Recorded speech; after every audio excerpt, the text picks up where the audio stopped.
Welcome, everybody. What's going on, everybody? This is another great episode at the New Cow Corner podcast. We got Anthony, Cold Blooded Gems, Mark from the Gecko Room, and Mr. Andrew Gargantuans. What's up, man? Right. Introduce yourself to everybody. How's it going, Tell guys? us what you're Thanks for about. having me on.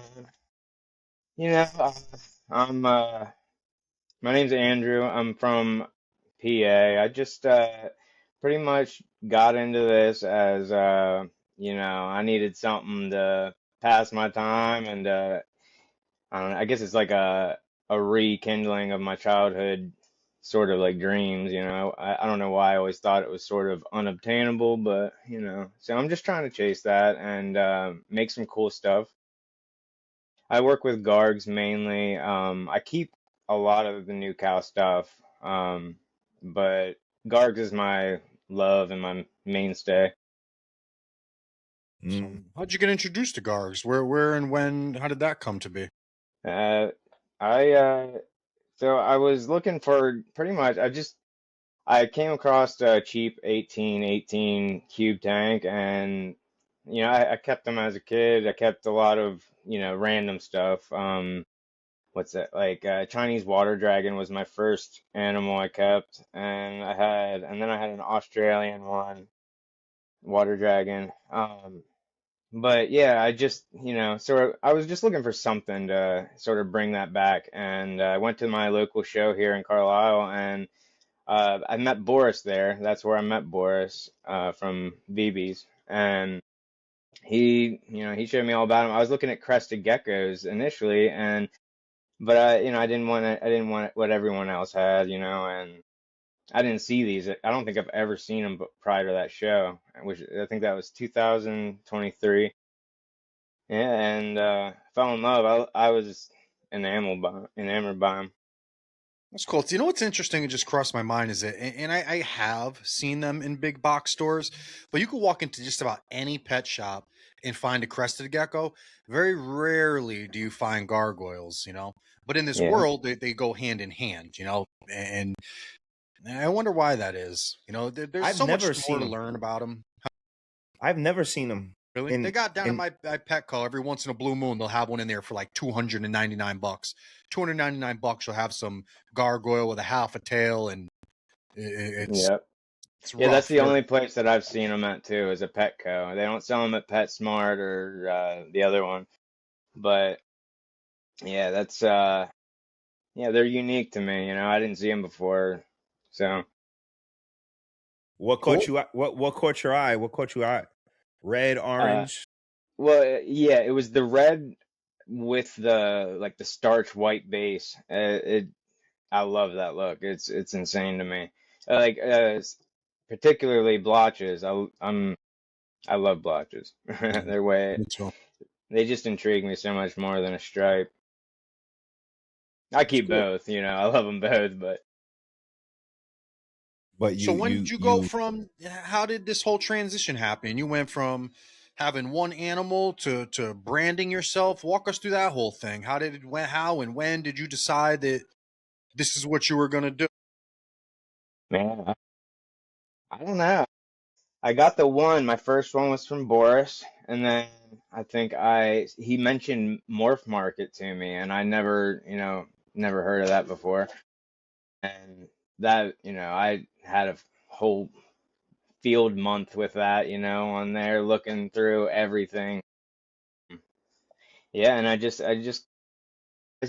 sort of like weighed the options, like, can I do this? Would I be able to? I had, I'm a single like dad. I get my son on the weekend, so I got a lot of time that I'm looking to like take care of stuff. So it's like I had the room for him, and that's running out quick, but What was your experience being your first time shopping on Morph Market? How did you like it? How did it treat you? man, I was stressed out my first time just before the purchase, I I didn't know that that was a thing, shipping reptiles or any of that. And But it was pretty awesome actually. I think my first purchase was from Prime Reptiles. It's not someone I hear, talked about a whole lot. I think they keep a lot of different things. Um, but yeah, it was a pretty seamless experience. I liked it. It yeah, I think I got three more for my second purchase. I grabbed three more geckos, so you know, it kind of multiplied pretty quick. Cool. That's cool. Are your kids involved? Do your kids help you, or? So I've been trying to get him involved. He has his own, designated geckos that I got for him, but he doesn't. I'm waiting for him to take a little more interest. My dream would be for him to like, if I can, keep this running into like a nice successful place, he can come with me, work with me or take over. That would be awesome, but if he's into that. How old is he, if you don't mind me asking? He's 13. Oh, he's that old. Okay, all right. Yeah, his mind's engulfed in basketball, and friends right now. Yeah, he'll come around to it, man. He'll realize how cool it is. How unique it is, and the opportunity that it is. Oh yeah, he likes them. He's just not. I think he's nervous about hurting them or whatever, Uh, them jumping. when he reaches that age where money becomes an object, and he realizes he can get some money from selling them, he might get real hip. Yeah, I think he'll like them. The hatchings are what he likes. He likes to see what comes out of them. So it's cool to see his mind. He gets excited too sometimes. That's awesome. So he's breeding his too. His pairs are breeding. I just got him a female or he has a cresty, so he wanted a crested. So I said, whatever, we'll get into them too if we want. Cool, cool, cool. So he has an extreme Harley, and I just got him a female, but I'm letting her get the hang of things here before I pair him up or anything. Cool. Very cool. What other new cow species do you work with? Well, I got a couple leechies. I got one Chihuahua. I want to get a lot more Chihuahua. If I get another room dedicated to them, I'll be getting some Chihuahua. They're so cool. Um, and then I have the Cresteds and Gargs. Um, that's it for now. I want the Uris too. I just gotta, choose wisely with, everything. I don't want to grow and do too much too quick. Wise choice. Wise choice. Most of us don't have that control. Most of us, when we get into this, we just buy everything and anything and wind up with a whole bunch of animals and don't Yeah. know what the hell to do with them. And then we Well, I like to realize, say, like, oh, I should have been more strategic. I should have did this, this, this, and hmm this. So it's good to see when people are getting into it, they have the self-control to well, I buy. say that, but I got, 50 geckos, behind me in a couple years, so, I was and they just gonna multiply ask, quick. ha, have you made any mistakes as of right now that you feel like if you can go back real quick, you would change? So yeah, there's a few of my animals. I'm gonna give them all a chance because I think there's a few pluses in that. Like, I would shoot for, I would pay the extra couple hundred for the, quality animal, like the better version. What, I would do that if I went back looking at it because I ended up just buying the geckos that, were that quality down the road anyway. So. I do have, but it kind of allows me to have that, when I start to sell a little more, it's like, I can have that range for pricing. I have my geckos that I have didn't put a whole lot into, and then my others. So I still like them, and I'm gonna give them a chance. You never know what they can pop out. Sure. You never know. Absolutely. And Gargs retain their value a little more than crested geckos, I guess. If you hatched out 100 gargoyles in a year, you'd be doing a lot better than if you hatched out 100 just regular crested geckos. Like it's even if you just bought lower tier gargoyles and reproduced them, I think you're in a better spot than if you produced lower tier crested geckos. Oh yeah. Well, yeah, yeah, for sure. They're just not as productive, and I think that's what it boils Sure, down to, sure. That's why I think they hold more value. All those one of hmm the reasons they hold their value a little more. a lot of unknowns with them, you know. So what's your objective? What would you like to accomplish with these gargoyles now? So I feel like there's a lot. I have like three different projects that I'm doing, but I'm trying to incorporate base color into a lot of things. Like I think that's overlooked a lot in a lot of projects. So I like the pattern. I have the high pattern too, but I'm trying to have that back layer of the base color on them. That's for my primary objective with like looks with them anyway. But I have a couple like specific, I have one where I'm trying to make like the yellow base with the bicolor blotching. I like that look. It's like radiant. But yeah, Yellow base but color. yeah, base color is a big deal to me. I think that, people overlook it a lot. Yeah, that's cool. Always good to have a plan, you know, breed with a plan, you know, a goal in mind. But yeah, everything I bought fits a certain plan. Like I have multiple like sort of versions of it. Like people might, other people that don't look at them all the time might think, two are the same, but I just have backups and I want to like think long term and have something to breed it out to that is in the same realm. So I try and buy the deals that, when I see some good looking stuff for a deal, I try and buy it, on the spot, eat it up so that if it fits my projects, I feel like I'm gonna use it. Or if not, I'll grow it out and, somebody else has a nice gecko, I'll sell it to them. So what's your most exciting pairing for have you started to pair this season or Yeah, I started pairing about a month and a half ago. I'm just starting to get eggs. But my most exciting pair right now, probably I got eggs from that pair. I'm excited about it more so just because it's a stripe to blotch and everything else is like with like.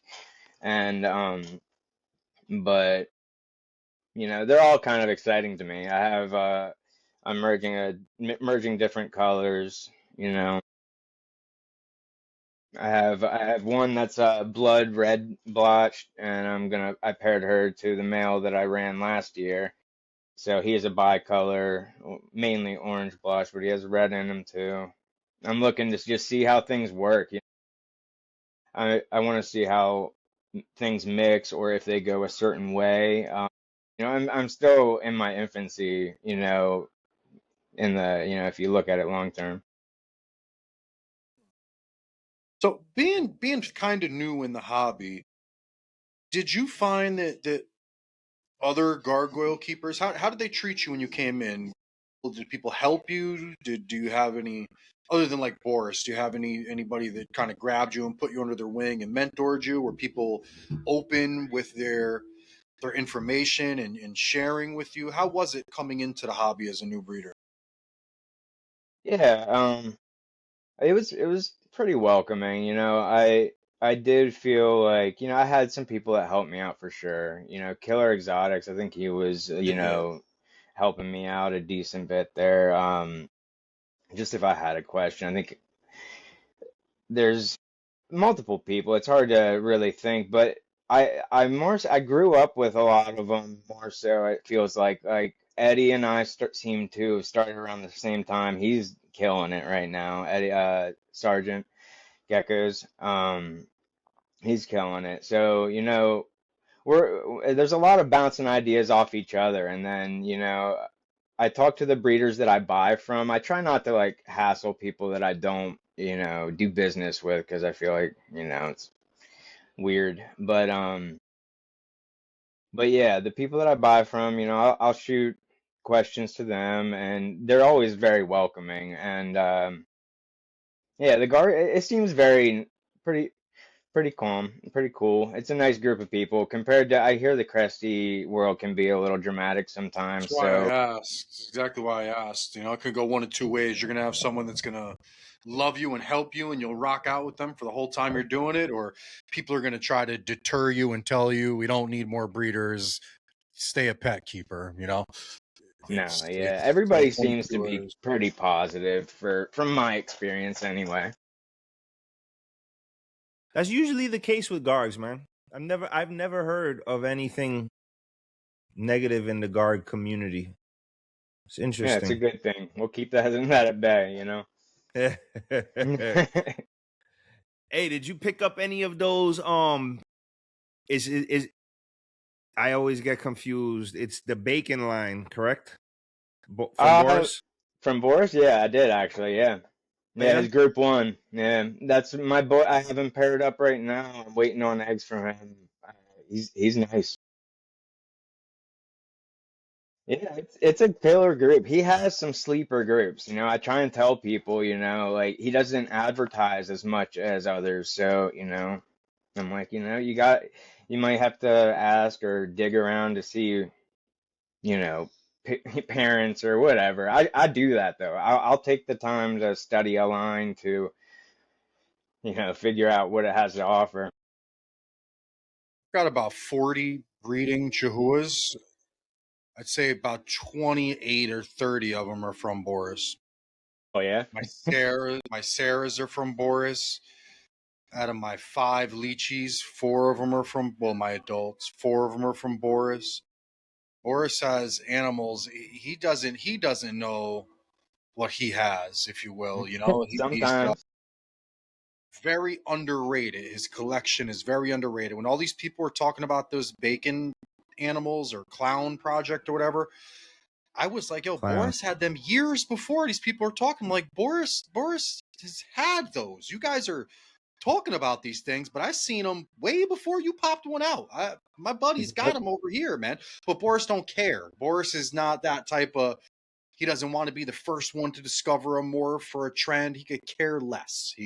But he was making them 2018. He was producing those things with the circles and weird things on the side.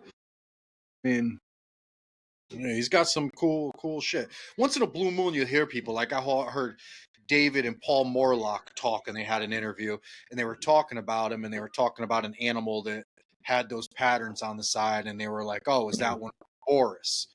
That's Boris they're talking Yep. about. So I know what you're talking about.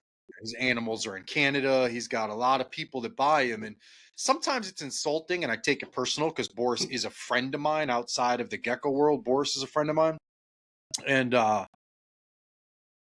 like these people take them and you got your originating animals from Boris, and I guess you could say his name, but now you're running it off as it's its own project. I mean, I just feel like you should give the man a little more credit, you know, like you're not refining this. That man has had those. Like Yep. incorporate him a little more into your conversation, guys. You know, you got him, and I gotta see a clown project, a bacon project, this project. They all come from Boris. They should all be Boris projects. I mean, you got your animal and now your ideas, but you haven't changed what he's done. You know, it's just it is what it is. It's a more of a crested gecko thing. It's a gecko thing in general, man. When you start producing some animals, that's your pride and joy, man. It's only right to get credit for that. If you've put years into producing something, it's part of the reward, right? Like it's awesome that people are working with animals you produced and you want them to go ahead and take them and do your own thing, but you don't ever just exclude the person that bought that project to life. Yeah. You know, it's insulting. Yeah, absolutely. Hmm. You don't think so, Mark? You know, I know how you feel. It's the No, truth. yeah, I believe it. People I buy animals and they'll show them like, hey, look at I produced, or look at the male in my this line, crested gecko wise. It's like it's not you didn't. I made that. I've had to do it myself, and I'm a nobody, dude. I'm a nothing in this crested gecko world. But 2 different times, 3 different times, one of my red animals popped up, and I could tell my animals. And yes, granted, to the untrained eye, they look like most other red animals, but I could tell my animal just being an individual animal, like I raised that animal, you know, I raised that animal, and I could pick him out of a lineup of 10 different animals. On multiple occasions, I've seen not multiple, well, multiple, more than one. I've seen my animals in posts giving someone else credit where I've had to be like, yeah, but that's mine. I made that animal. Like I don't care where you got it or what you did. I'm telling you, I made that animal. And the guy was like, oh. okay, and then like rechange this post and try to make it like right, which I get, but it had me fired up, dude. I'm like, damn, you're sitting here, I see a whole post all about this animal, had like 200 and something likes on this red animal, all types of people at work. I get one, I want one. This guy's talking like, yeah, I got a project going on. I'm gonna raise them out and breed them. Like, I got like 80 of them. You know, I got 80 of them. I mean, that was one of them. That was mine. I mean, it happens. It happens a lot, huh? it's sad because I would never do that. Every time I hold an animal, if I didn't produce it at this juncture, it's a little odd because I've made most of my animals. I mean, all of my, you know, other than the caps from you and stuff that I have, all of my animals I have made. But I would never show an animal and not say that this animal came from this person. I just morally can't show an animal and try to take claim for it when I know what goes into it, you know, to make an animal, to years of planning. You know, I breed animals to breed to other animals. You know, I'm not just making an animal to make an animal. I'm making an animal to pair to an animal 3 years down the line. So there's a lot of work and a lot of planning that go into it for someone to just take it and be like, oh yeah, look, I got these super soft scale reds with blue eyes, and yeah. Yeah, I get it. Seems like people will use that, like, they'll leave that information out to keep the people where they're at, to keep them from running to them. Yeah. It's But sad. it's ignorant, it's rude, All You you don't can have, do is just, I said this last night in another podcast we did, man, is become the change you want to see in people. You know, just don't do it. You know, continue to promote good practices and give credit to our fellow breeders, and I guess just treat people who want to be treated. Now, we're not always going to get that in return, but, you know, it is what it Hey, is. To be able to sleep at night. as long as you're giving it, you're good. You're good. You'll find people that give it back. Yeah, sure. You I mean, find there's a some. lot of it. We all, look how many breeders there are. There's hundreds, thousands of people breeding, you know? It's a lot of people are doing what we're doing, is my point. There's a lot of people. We're not the only ones that stay up all night and look at pairings and question ourselves and second guess pairings and, you know, stress over enclosures and temperatures. And, you know, lots of people are in the same boat we're in, man. And it should make us more aware of how hard it is, you know, and, you know, to produce something, or the work that's involved. You know, I would think more people would want to give credit to, you know. no, yeah, I mean, it also, like, sort of like, it shows where your stuff came from, I don't know. I feel like it's good. It's a good look on you, is even, Right, it's like, right, you just can't really go wrong, right. It's like but yeah, verbal, you know, when someone sees yeah, you have animals from a good collection, you're on their radar. You know, right. a lot of guys, it's exactly, it's a nice way you put it, dude, because that does that a lot for me. Like when I'll see people that buy a bunch of animals and I'll see the names of the people they're buying them from, I'm like, yo, this like Eddie, like John from Killer, like, yo, these guys are building monster collections with the animals they're buying. Like you Yep. got all of these animals from all these, you know, top name breeders. You're going to be on this. You're putting yourself on the map, man. You know, you got my attention. No doubt. Yeah, see, he's doing it well. They're both, I can count off, Yeah, multiple handfuls of names that are, they're doing their thing. Um, I had to kind of go upon my journey a little bit different just because, I'm not swimming in money or anything, but so I just had to be strategic. And sure. I feel like there's like a sense of pride if I could build my Says the own line. guy. Says the guy wearing the Pablo Escobar shirt. What about it? I'm I'm not swimming in no money. I just got all these exoterrorists behind me, a bunch of bacon lines, and I'm just That's hanging out. strategic planning. That's strategic. Hey, truth be told, I think that's the best way to do it. I think everyone should start like that. Everyone should start at the bottom. You know, now I'm not knocking all my boys that got the money to go and buy top-notch animals. I'm not bashing anybody by any means, but when you buy animals that don't come from these crazy lines. You're forced to almost do what the original breeders did in the beginning, right? You're almost taking wild type animals and honing your craft and your line and your animals to what you envision. When you go and buy these top notch animals, you're buying your way onto a specific scene, right? Like, I got high red animals, I got these 6 stripes, I got this. You just bought yourself into an elite category. It's a little different when you've worked your way up there, right? When you've done the work to get you there. To me, speaks a lot more than buying your way in, you know? Yep, I'm trying to do that, you know. It's not to say I don't have like nice geckos from nice lines, but you know, I have them dabbled in or, you know, within the mix, but yeah, the majority of mine I went for, you know, reputable breeders, of course, but just people that I didn't hear they were working with a whole lot, you know. Yeah, like Rockstar Geckos is one that I feel like no one really talks about, but they have some really killer guards. They don't drop a whole lot of them, but you know, so I was like, you know, I'll pick up some of that, you know. Sure. Burgess, I didn't hear her name mentioned like on any cat podcast because I watch a lot of podcasts as well. I've seen you guys multiple times, and you know, I never heard her name really mentioned, and I was just blown away by that because, you know, she has quality stuff and, you know, they're affordable. So I tried to like get in where I could and for the best deals I could find, the best quality I could find. Sure. There are a lot of Just get ready to say this. breeders, man. Whether it's crested geckos, gargoyles, lychee, etc., etc., etc. There are a lot, and just to Low key make your producing rounds, heat. yeah. And so, like Rockstar Geckos is heat. If you know, you know. If you don't know, then you got to go find out. But Rockstar got some fire stuff. I Killer got stuff stuff, from dude. Rockstars also.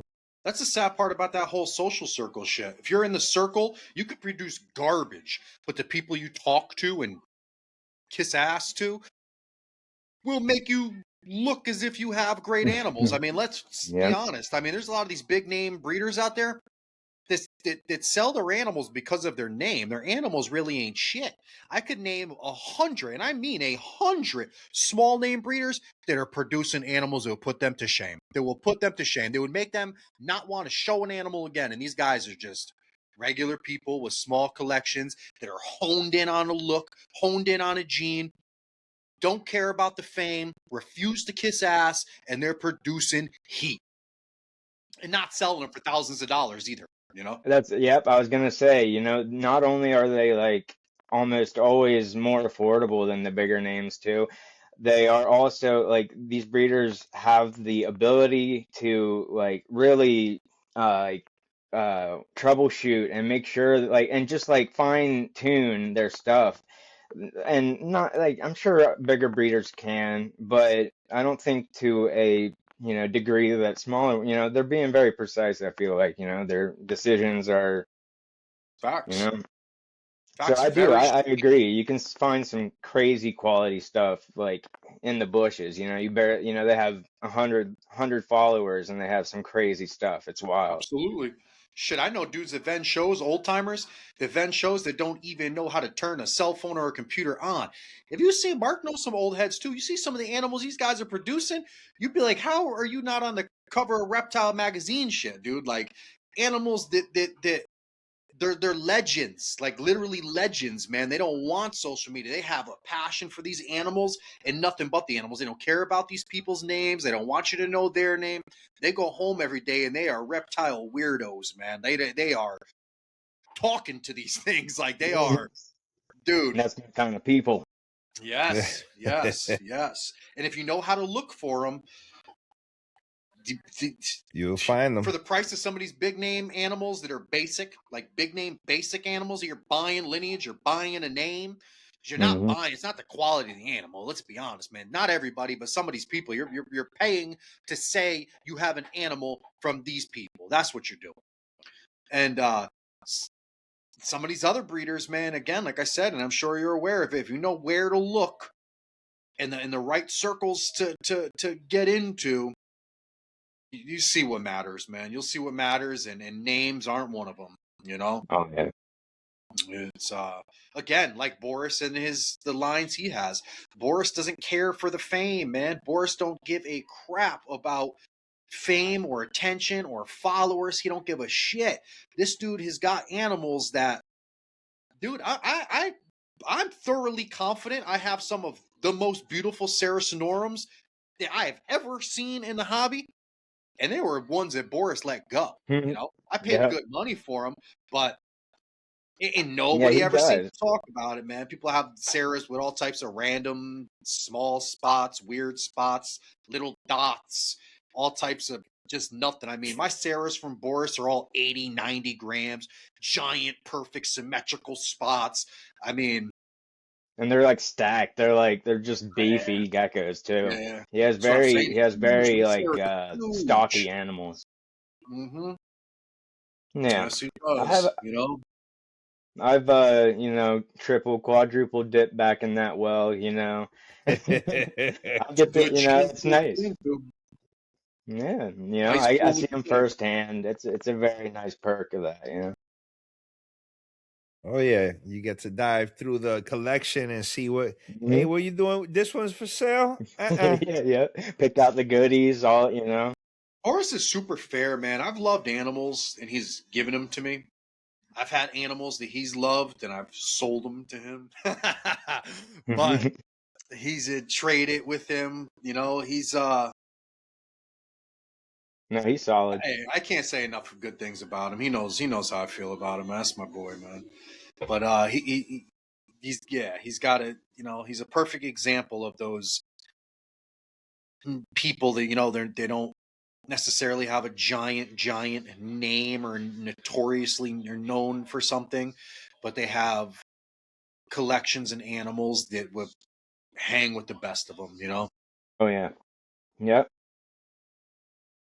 And his prices are super fair. If you want to know my God, his honest opinion, I watch some of his Palm Streets just to show him love or whatever, and it blows my mind. I'm like, damn, that, you know, like I just seen an animal that looks similar to that, but honestly, I'll give yours the edge, and it's like $900 cheaper than over there. Okay. Yeah. Yep. See, you know, he has a good mindset when it comes to it, you know. It's like, well, he genuinely wants to grow the hobby. Boris is about the hobby, man. Boris is about the community. Boris is all about getting animals into people's hands that have never had it before, right? Exposing people to new stuff. Boris's favorite thing to do is sell someone their first animal. Like that's like, he lives off that shit. Oh yeah, we have a lot of fun at shows. I bet, man. What shows do you do? So I do my hometown here, Carlisle, PA. I do mainly PA shows. You know, I've done White Oaks, New York before. That was pretty cool. You know, that's a bigger one. Hamburg, Lebanon, Scranton, all the what is it? Mid-Atlantic Reptile Expo. I think that's who runs the majority of those. But what's the one that moved? Wasn't there a PA show that just moved? It was was it Hamburg moved to somewhere else? Well, there's still a Hamburg show, but they may have moved like a venue from there. I remember hearing something about that. It wasn't this show anymore. It's now something with a B or something. I don't know. Yeah, I don't know. The last time I went, it was still Hamburg. It's always a pretty good show. Those White shows, Plains you can really buy, like, you can buy poisonous, venomous snakes, right? And you don't need a license or anything in PA shows? Yep, you can. They have them all over the tables. Well, some of them. I don't know if they do it here in town, but Hamburg for sure. Yeah. No license needed, right? No nothing. You can walk in there, Mark, and buy a king cobra, bro. Like 200. I don't think you need to no show license, them, no permit, no nothing. Really? I'm dead to Nile crocodiles. Dead ass, bro. No Yeah, license. they have I some want one of weird those stuff. vipers. Yo, I don't want to tell on anybody, but I got a homie like right down the street, man. Dude, man, listen, he makes 40-pound pigs disappear, man. You know, he's got a Nile crocodile in a little in a cement pond in his living room.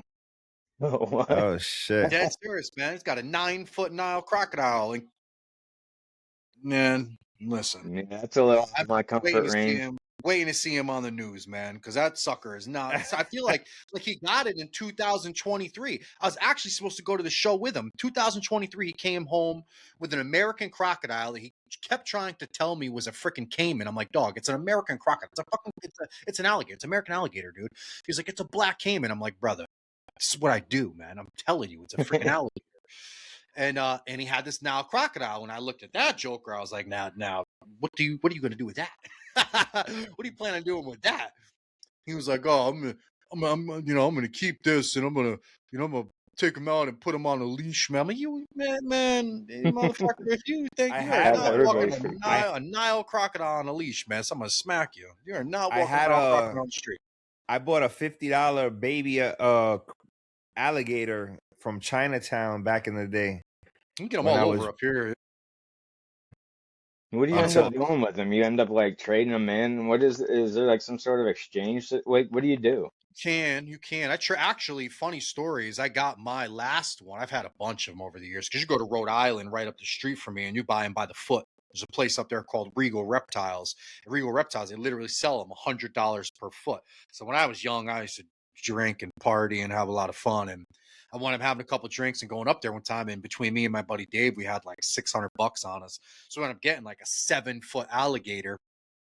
And I had a Jeep Wrangler, man. I threw him in the back. His tail hung out one side. His head popped out the other. I took a little piece of PVC pipe and wrapped his mouth up so he, couldn't choke basically if he regurged or anything.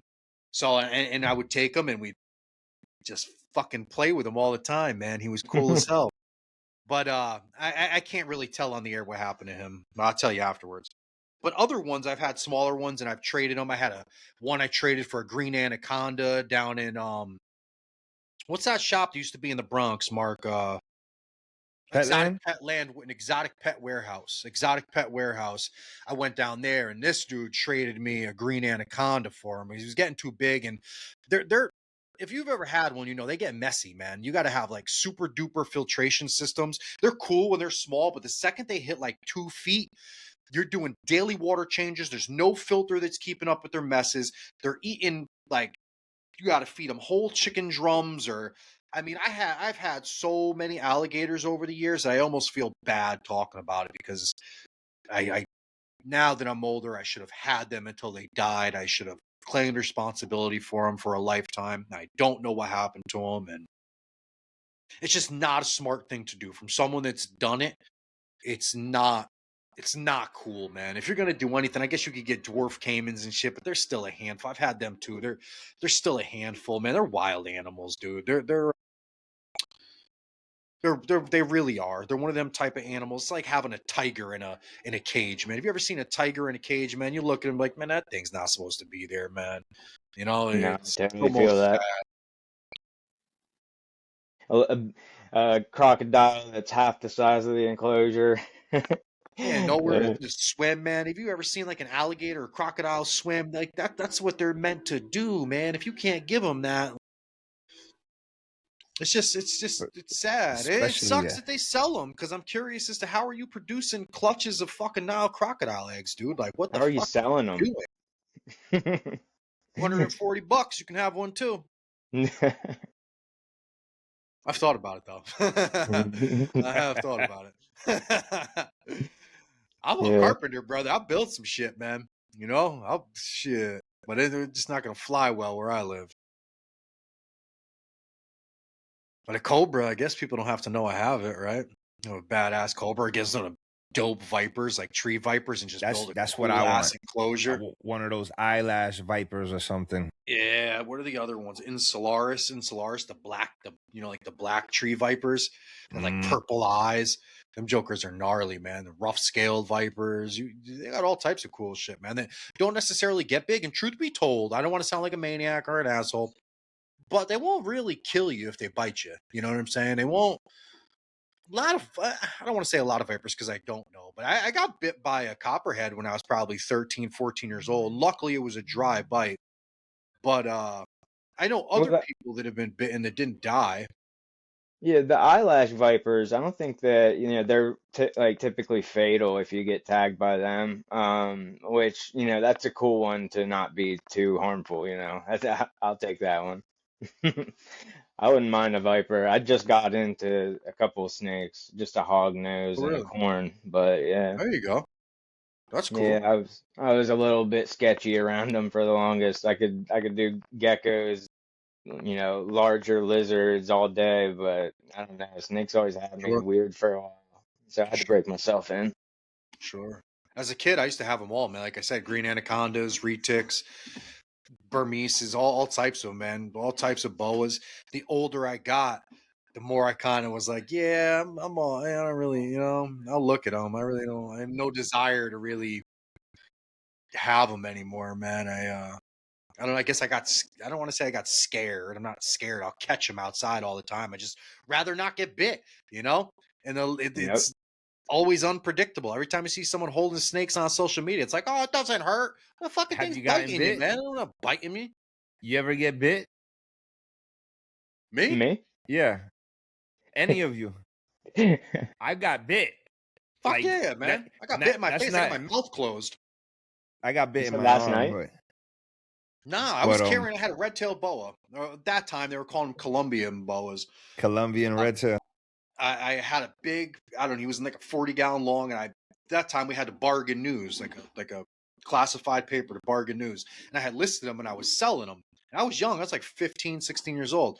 So somebody had called me up, they wanted to buy him. I took the snake out, so he didn't get banged up in the cage. I had him wrapped around my neck and I'm holding the glass enclosure and I'm walking down the stairs. This snake's like 4 years old. He's probably 3.5, 4 feet long, never bit me ever.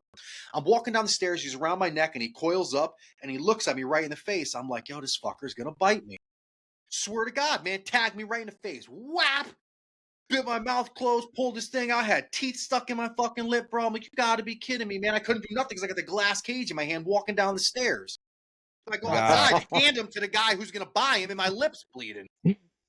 Caught you lacking. Never bit me in all them years. Never fucking bit me, man. But I guess the older I get too, I had him right in my face. I'm breathing on him. Whatever. Never got bit by anacondas though. My big snakes, man. I had green anaconda. I've told this story before too, but I have a retic, had a retic that's actually in the Bronx Zoo right now.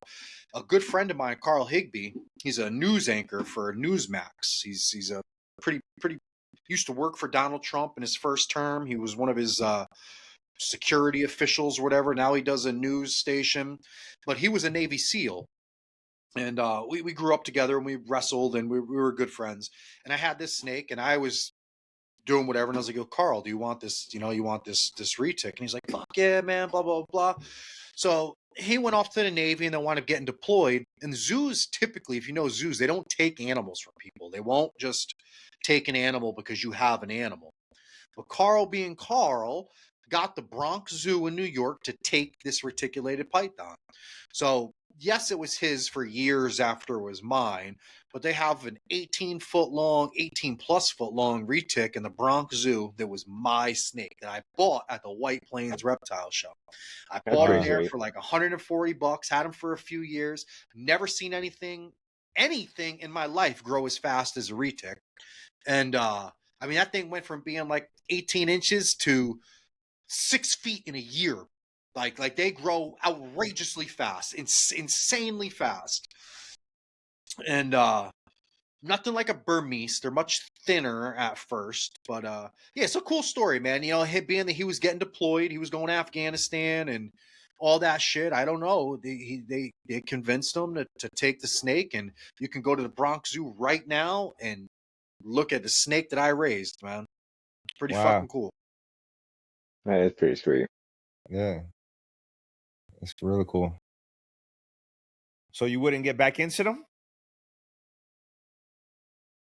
I don't, It's like I over. said, if I had a cool viper or something in an enclosure, I like shit I can predict.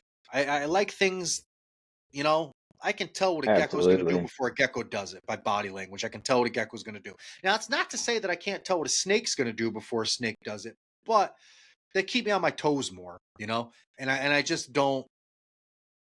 That's exactly where I'm at with it. You know, I'm still nervous. I have a it's probably 8 inch long hognose, baby hognose, and that thing has me jumping when it bluff strikes me. You know, I don't, I'm not used to it yet either. So Has it's it tagged you yet? Has it tagged you yet? Has it bitten you? it hasn't tagged me the other day. I don't know what it was doing or if it was even going for me or not, but it was like they have a hard time like moving on your skin, it seems, because I don't know, I guess the way whatever they're used to. But he was like inching around and then like got caught up, and I saw his mouth like going to open up, so I quick, like I was freaked out a little bit for a second. But he's never like bit me, and he's really slow when he goes to eat. So it's like I'm starting to like calm down about it, but it still gets me. It's like just a jump Sure, scare. sure, sure. I've seen people that aren't they are rear fang venomous, right? I've seen Yeah. people that have had like allergic reactions, and I've also seen people on social media like letting them literally chew on like their finger. It'll be like Yeah, it can get gnawing on messed the up too thumb. sometimes. Yeah, They're I see pretty some gnarly people have snakes. bad reactions. I've seen the females eat the males after breeding. I saw last week. I saw a hognose ate itself, like ate its tail. Dead serious. The hognose ate itself. That's insane. Yeah, they're an Yeah, the interesting females get snake. so big.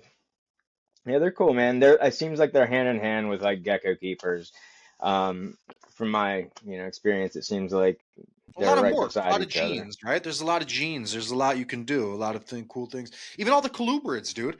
There's some amazing things, man. You look at some of them Honduran milk snakes, dude. No doubt, I don't want them, but there's no denying they're fucking beautiful. Hmm. They're beautiful. What some of these breeders have done with them. Hats off to you guys. Incredible work, man. The colors are out of this world. So what's your plan with them? Are you going to start working with them? Are you going to start breeding these snakes? What's your plan with that?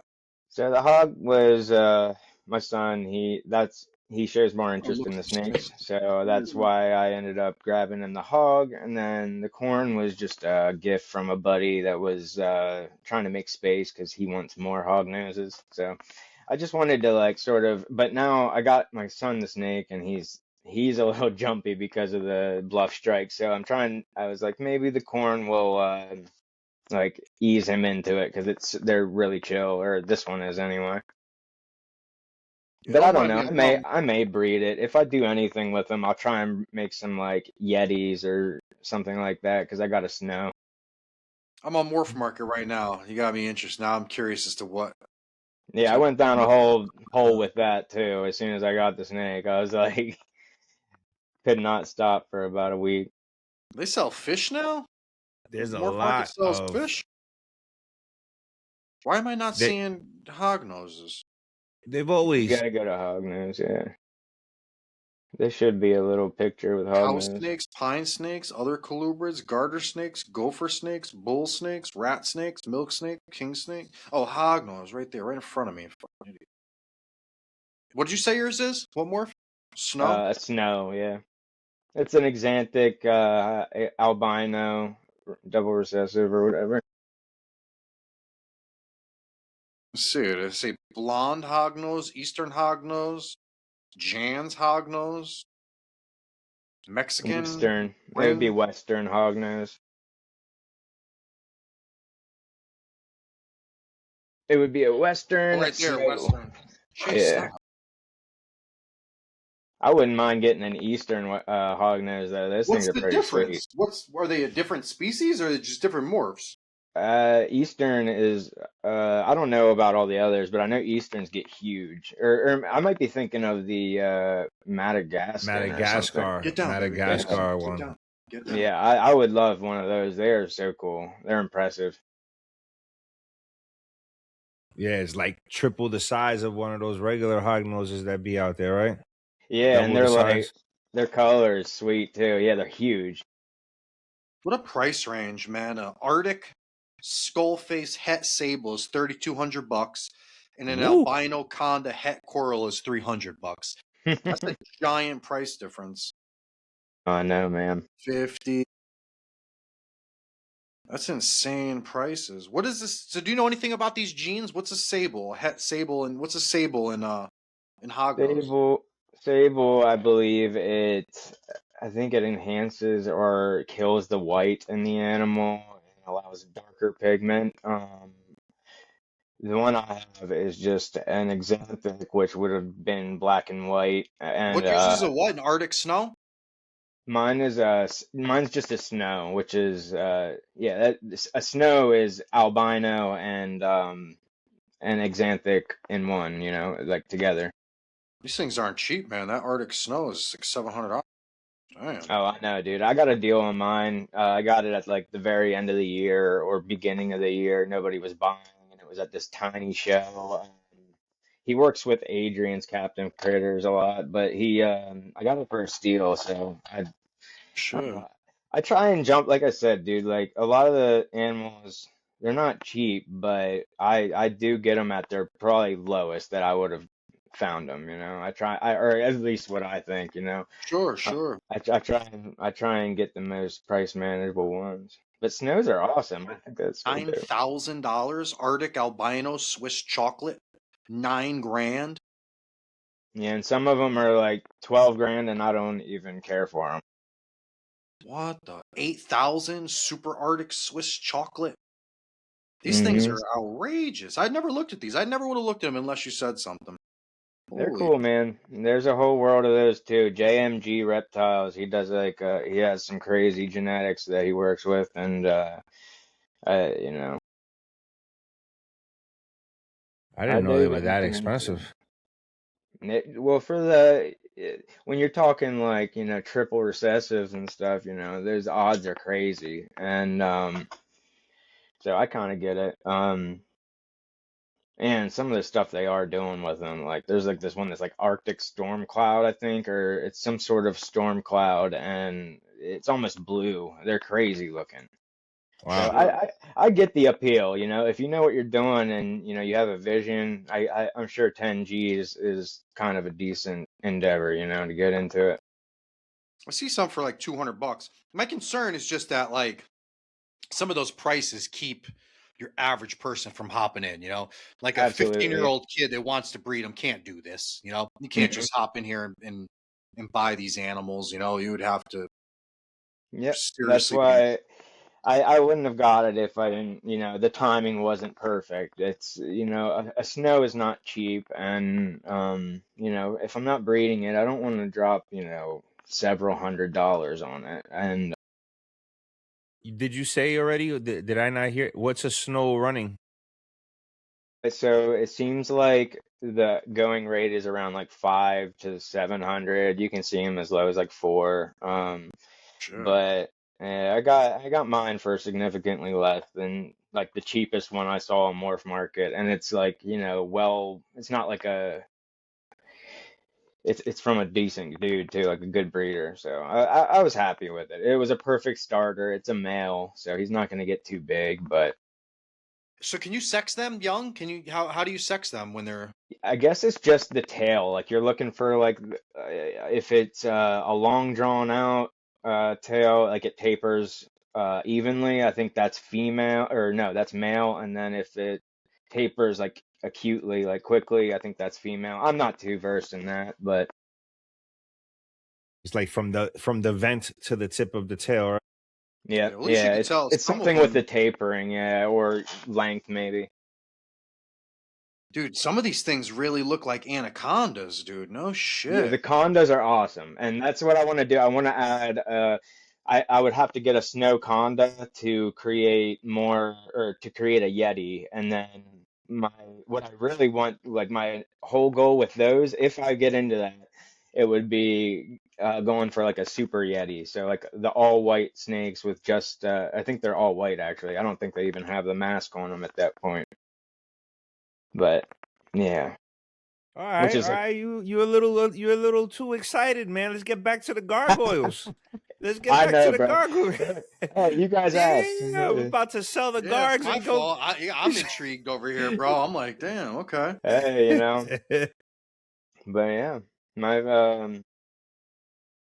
I get excited about just about anything, and before, you can see, like, you hear my thought process when it comes to those already. That's kind of how it was with the Gargs, like when I got my first Garg, I had a vision with that, and I was like, I think I saw a picture on Morph Market, and it was like this crazy, super bright yellow base with these red blotches on this Garg, and it blew me away. Like, I didn't see anything else on Morph. Now I'm starting to see that, like, on every other page, I start seeing nice stuff like that of that caliber.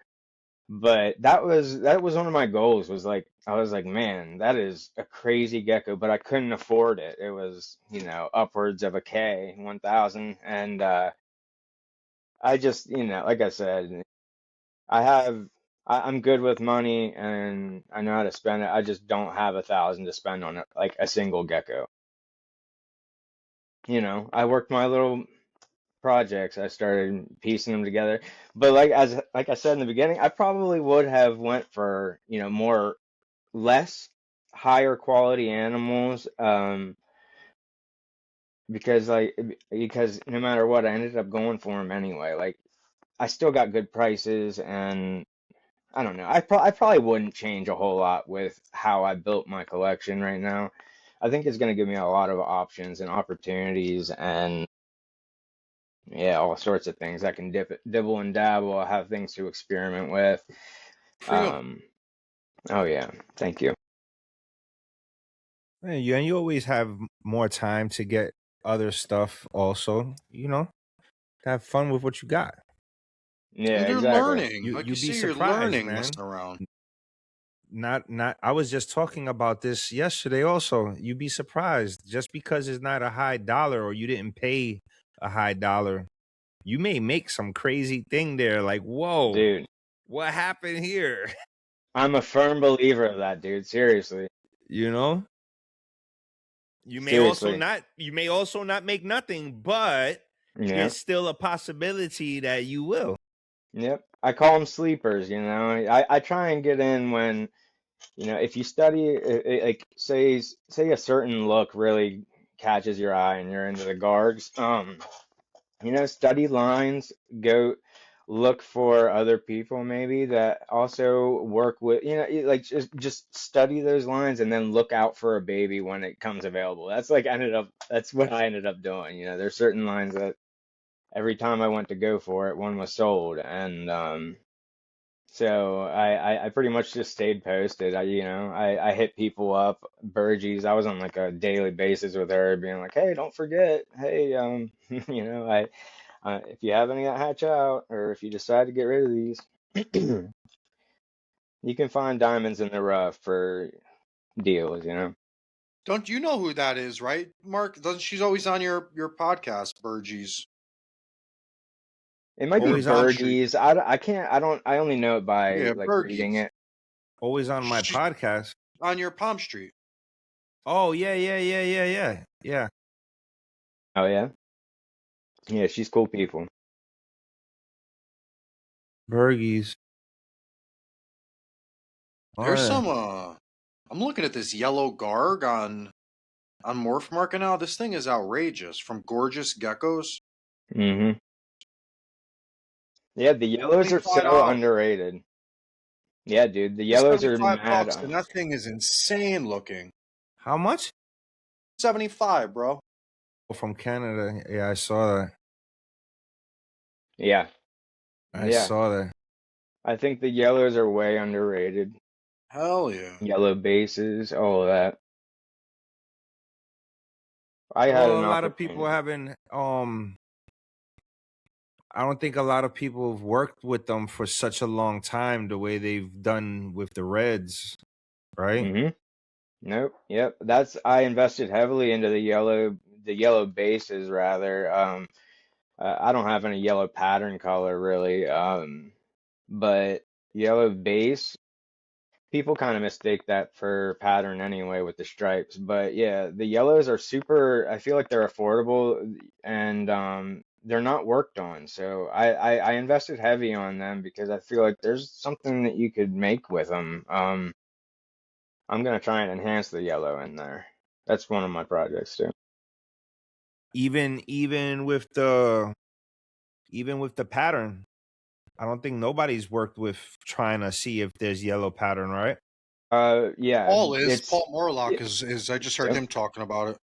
Yeah. yep. Paul was the only one I know of, and I haven't seen it myself. I don't see him You ever posting talked to about him a Paul? whole lot. Have you ever Not talked to Paul? personally, Good no. dude, man. He's a plethora of information. If you ever had a question, reach out to him, dude, and I promise you, Paul will answer you. Paul is the humblest, cool dude. Yo, if you ever had anything you wanted to ask Paul, he'd tell you in a heartbeat. He don't harbor That's good to information know. at all. He would help you achieve anything you want to do. That man genuinely has a passion for this stuff. Yeah, that's good to know. You can hear it in his voice, he definitely put his soul into it. Yeah, he's a cool dude. I like Paul a So, lot, man. are you selling animals yet? Do you have any? Did you? I sold my first one. It still hasn't shipped out because of weather Okay. lately. It's No. been crazy. Snowing here today. It was 80 degrees yesterday. It was snowing today. It was 80 degrees yesterday. It snowed today. Dude, that's what I'm saying. It's like 30 degrees here and it was 70 degrees. Where are you at? Out in Connecticut.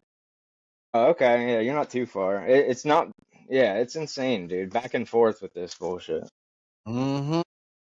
Where'd you make your first sale? Morph Market? Instagram. Really? Okay. Yeah, Yo, a there's a lot of there's a people guy do, man. that yeah, there's a guy that did he just was having some issues with his stuff and my camera kind of sucks, but he was having some problems with his stock, asking me some questions. Just we would just cut it up and yeah, he liked the stuff I made, so I Cool. gave it to him. Yeah, I sold it to him pretty cheap, and that's okay. I've gotten deals too, but I have to watch it grow now. Like it's been like Yeah. 3 months, and it's Mm. getting better and better. That's cool. Yeah, So how did it's you whatever. will that be the first animal you ship out? Yeah, that'll be my first personal that I shipped like under my name. And I've sh how are you gonna do it? Are you nervous? Have you learned how to pack a box and ship a box and check Yeah. Yeah, the only thing I'm bugs nervous and all that? about is like label making. Like I have everything I need. It's just I've never made the label. I've just never went to do it yet. And Hmm. so it's the label making and then like the tracking is gonna stress me out, making sure that it gets there. But It's not as bad, dude. From someone that doesn't do it much either, Mark actually always helps me and walks me through it. But yeah. it's I get all worked up too, bro. I get worked up. I start panicking. I'm over analyzing, Yeah. and it's really not that complicated. It's if you No, just breathe, actually a very smooth process. You could print the label out right on your computer, just tape it to the box on a regular piece of paper. Once you get to FedEx, they scan it and put a sticker on it anyway. So all you're really doing is buying that scan code, and it's not as hard as you think, man. There's enough information out there to learn how to pack a box properly, and yeah, I've I done mean, that like, hundreds of times. Like I said, I go over uh, last year I was when I would go over to Boris and I mean I'd help him with multiple things, but packing was like a all big right, one. He would do his palm streets and then I would help him pack good, his good, geckos the good, good, next day. good, And so good. That's a yeah, good way to work. perfect. Yeah, I know, right? It's practice makes perfect. Have you thought of trying Palm Street?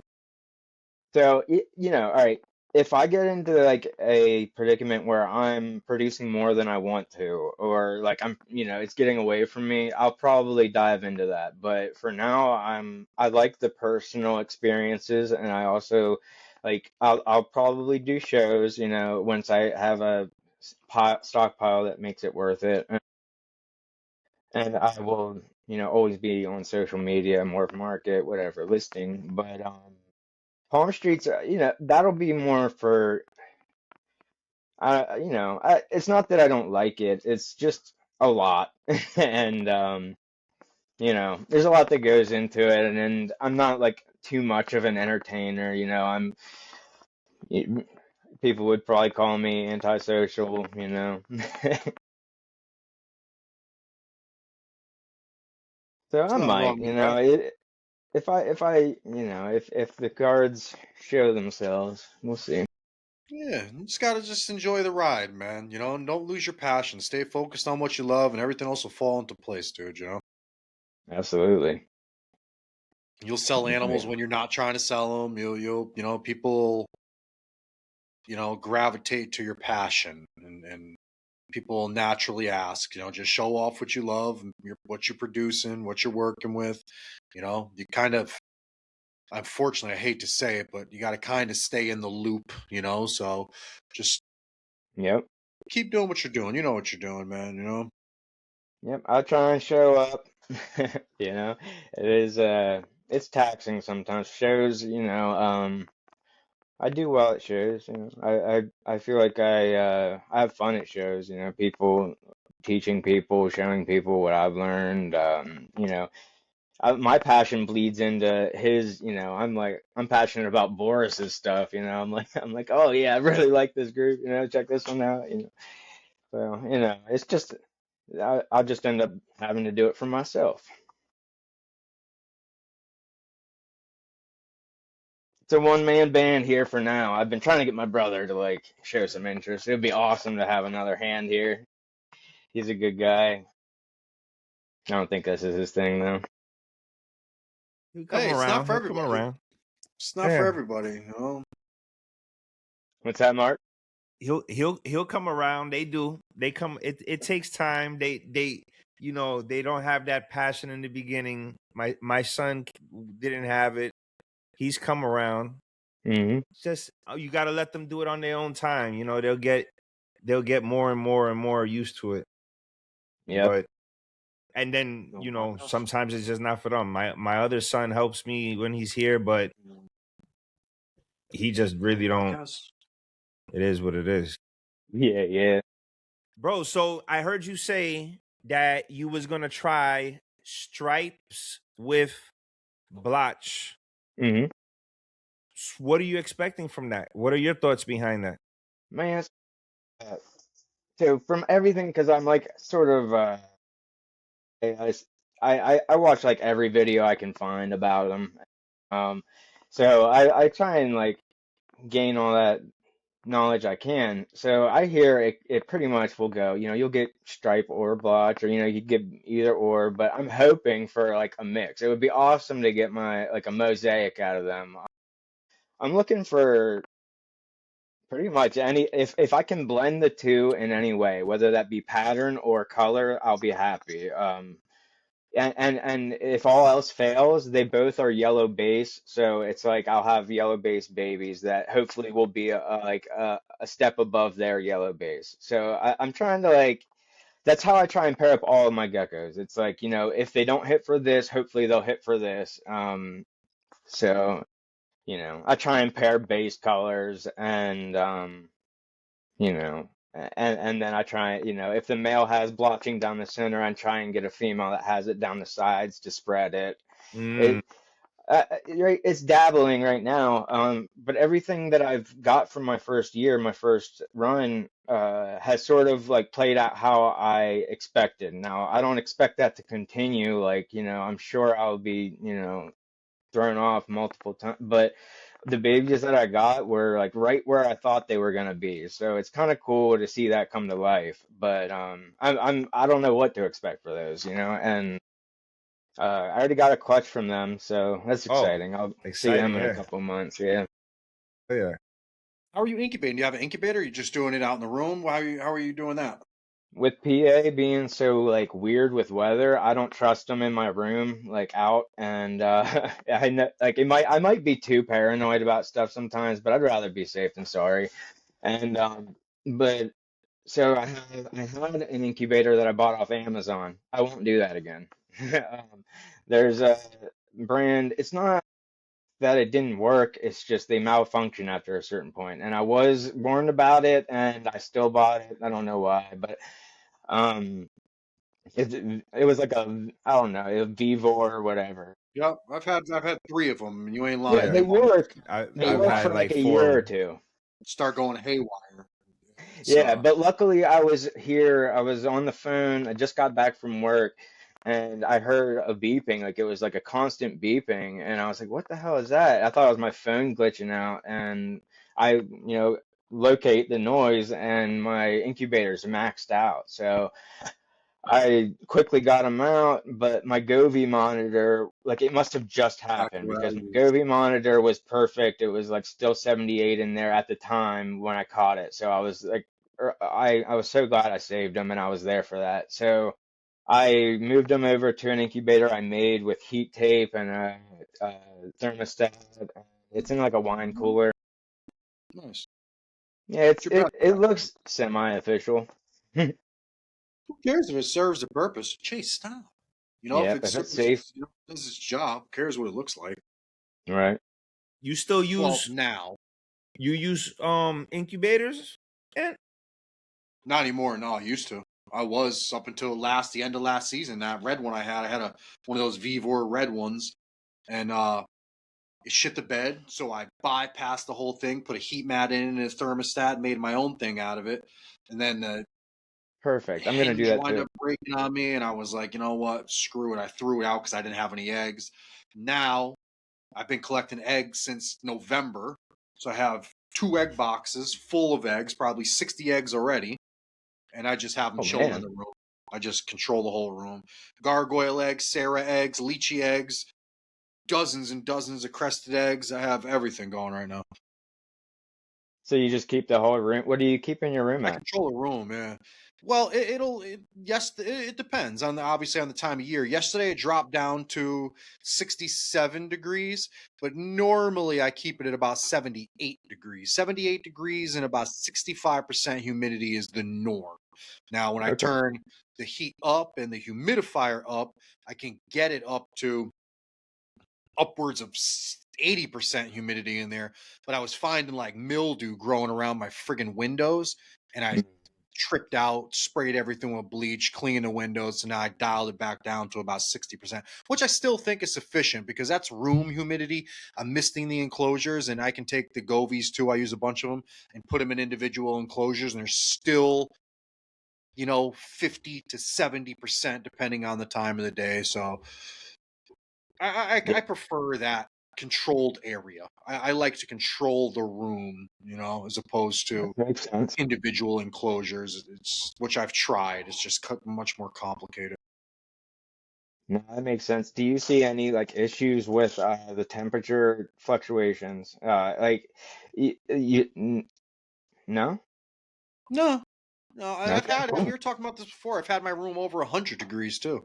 It's I Really? I hate to sound like a monster, but I believe in letting nature take its course, man. If an animal died from being weak, which has never happened to me, but if an animal died from being weak, probably weren't meant to live, right? Because I am giving you the most natural environment I can. Even my bins, and I use bins, some bins are bioactive. They have dirt, they have plants, they have screen holes cut in the top. There's, room for light to get through. I keep everything on soil with isopods and springtails, and everything is naturalistic yet as functional as I can. And in the wild, I believe that temperature fluctuations are very natural, right? Like if you've ever studied New Caledonia, you would see that it has in the past been as cold as the 40s, right? And it's also been well over the hundreds for extended amounts of time. It's been over 100 degrees. Now, the key, which I'll always tell people, is airflow and circulation. You can't just Yep. have a steamed up box at 100 degrees. We would die. Anything would die. At that high of a temperature, oxygen is depleted, carbon dioxide dies. Your substrate literally starts to decompose and gives off carbon dioxide gases. I mean, there's lots of things you have to take into consideration. But with the right Hmm. airflow and air circulation, temperature alone is not what will kill an animal. And like I said, I kind of let the seasons do their thing, you know, and 100 degrees doesn't scare me at all. 100 degrees doesn't scare me one bit. It'll have me aware. I'm alert at 100 degrees. I'm paying close attention, making sure I have good cross ventilation in the room, and you know, my air purifiers and humidifiers and everything's working and up to par. But I have an air exchanger in there, which basically is just an air purifier, just circulates and filters air, you know. But it's again, it's never, and I don't like to. I don't want to sound like I like to get it to 100, but you know how it is living out here, dude. Some days it could be 60 in the morning, and then 2 o'clock it's 100 degrees, and then 7 o'clock at night you're back down to 60. I mean, Yep, you can't prepare for it. no, you I really. get I it. mean, you You're have at to take work for a crazy day, and steps. yeah, yep, No, you're at work for a day, and like for me, I work nights. And I would come home and or just last night, I came home the night before it was like 60 degrees in my house. I turned my heaters down because it was getting too hot. It was for me anyway. And I come home, it's like 50 degrees and 10, and I still have like it should not be that big of a difference sometimes. But yeah. So you don't have any issues with your eggs either? Like the eggs don't have any well, problems? I can tell you I have not problems, but I obviously notice how much slower they develop and longer they take to hatch. That's a given. That's not even a question. When Right. you run Okay. them warmer, you will get more consistent hatches. You can almost pick the day. When you leave eggs out in varying temperatures, it's a crapshoot, man. I've had Okay. eggs that hatched. Man, I had these leaf tail eggs that they were 5 months, incubating for 5 months. I just had them out on a shelf. Didn't even really think they were alive. Mark was like, leave them, leave them, leave them, let them go. I'm like, these fucking things are dead, man. I came in the room one day, sure as shit, it was hatched alive. 5 months. five That's months. crazy. 5 months. I You wonder if they're know, going into like a dormancy or that's something. what I was saying. That's exactly what I was saying to Mark, man. Like it's suspended animation, like Yeah. eggs out here in the Northeast. These things could literally be hatching, and a frost will come. The animal will die half out of the freaking egg, not die, but go Yeah. sleep half out of the egg, freeze for the rest of the winter. Spring comes, things hatching right out of the egg. These turtles and stuff. Suspended Yep. animation. Yep. Yeah, very very cool. But that's what I was thinking. I was like, damn, I wonder if they went dormant because it got cool in here. And then when it did warm up, because I did warm the room up, they started incubating again or something. It's the only thing that makes sense. Yeah. I But I mean, have it noticed would. that with the garget, well, not the gargets, but like the Sarahs, the lychees, the crested geckos, the cooler the temperatures, without a doubt, the longer they take to hatch. Yeah. And I feel that they're smaller. Yeah. Too warm will do Absolutely. that to you too. Too hot will pump them out too fast, and they're smaller. Now, I don't think that that's a reflection of how the animal will ultimately turn out. I just think that it was a faster process that hatched shorter, so it didn't develop as much as a gecko that was in the egg for 4 months. The gecko that was in the egg for 4 months was like clearly growing for an extra month. It should obviously be bigger. But when you take that gecko that hatched in 2 months and you raise him outside of the egg for another month, he will be bigger than the gecko that hatched at 3 months. The gecko Hmm. is bigger at hatching, but the one that hatched earlier that was initially smaller will be bigger a month later outside of the egg. I've done dozens of these tests, and I think that structure, and people will debate this and argue this all fucking day, that temperature affects structure. I do not believe that one single bit. One single bit do I believe that. I think that genetics influence structure. Good animals can produce bad animals. Bad animals can produce great animals. A poor structured animal doesn't mean he's going to produce poor structured animals. They can produce well structured animals. I think people get too hung up on the temperatures doing that. What temperatures do is give you a set range, a specific hatch date. They give you more consistency.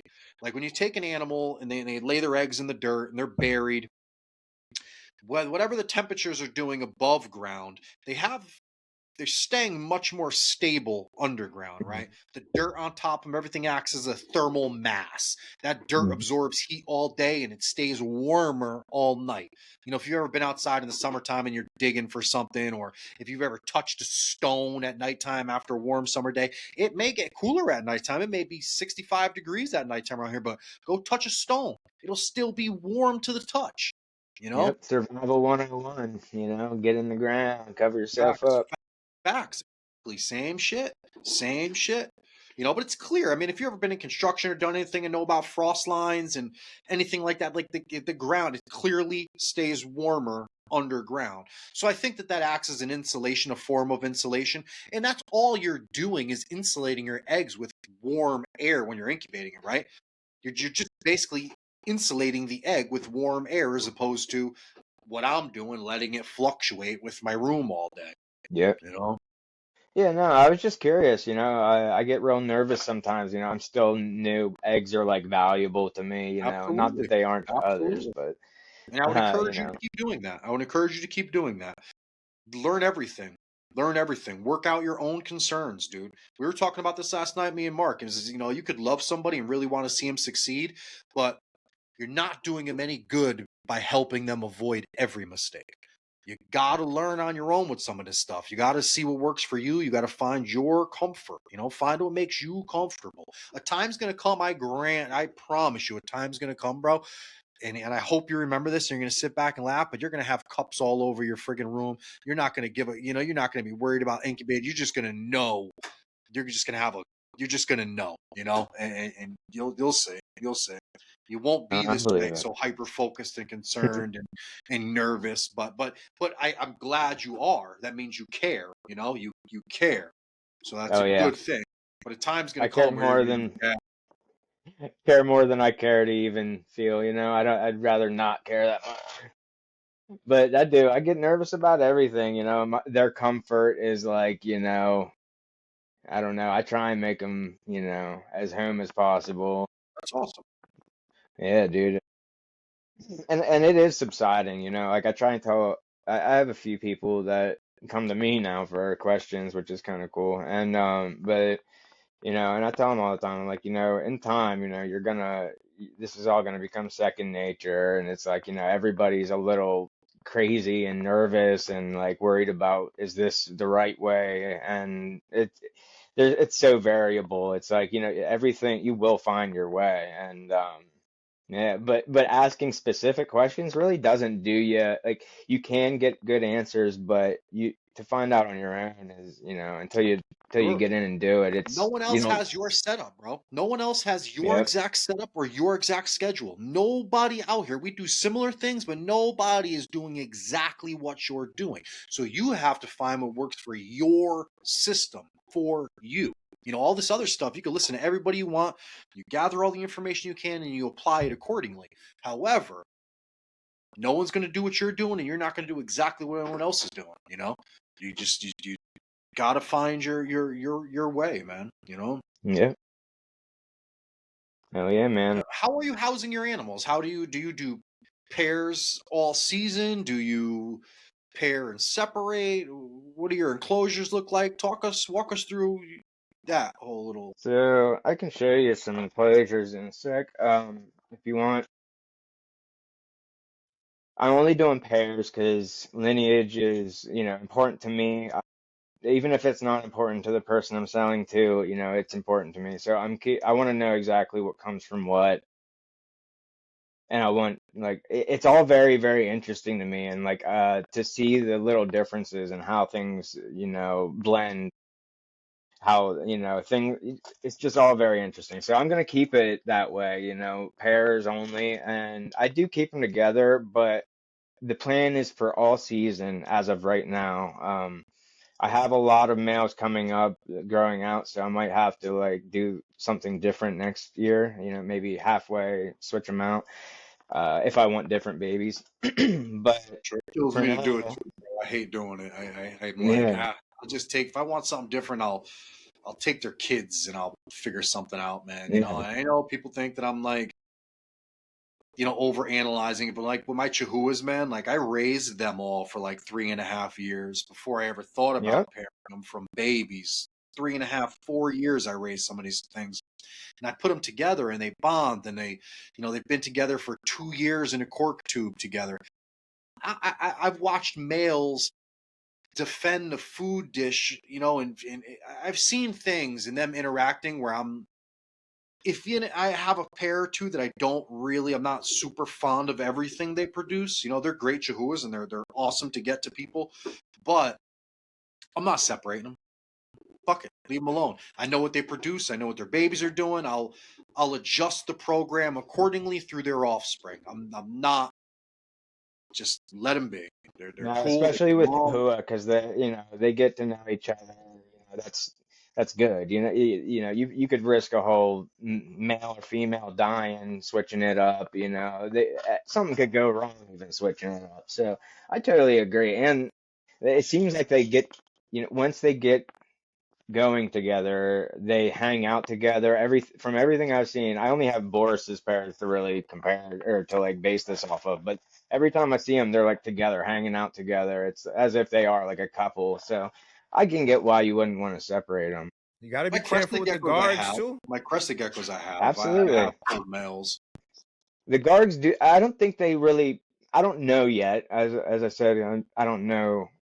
I'll be taking tags, but it seems like some of them are more fond of each other than others. But yeah, the Gargs, my first time pairing, I had an issue with. My female was actually the aggressor, which threw me for a whirl. Mine is I didn't too, man. expect that. My girl's a beast. She beats. Listen, Yeah, she I chases didn't that man expect around the that. enclosure all night. Like she made a beeline for him. Like he wasn't even bothering her, and she went right for him, and like she didn't even bite him quite, but she was like, no, she like smacked him with her head, kind of. It was weird.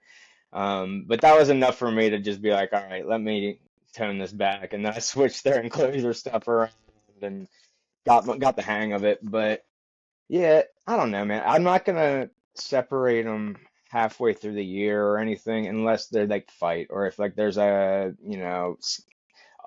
noticeable gash or like some like wear and tear on them where I don't think that they're right together. But otherwise, I don't think that it's like you could.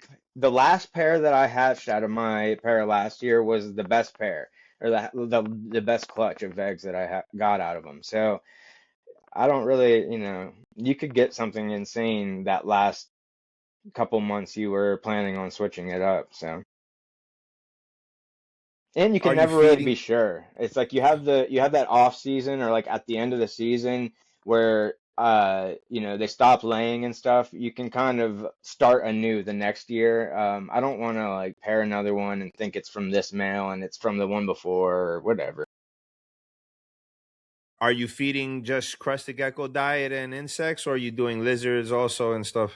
I don't do the lizards yet. I don't have the heart for that quite yet. But I do insects. I've done pinkies. Gargs will take pinkies pretty readily if you and pretty young actually. I gave one to a 20-gram gecko and they don't eat for like a week after because they're full and whatever. But but yeah, they'll eat them. I'm hesitant to feed like mornings or anything like that.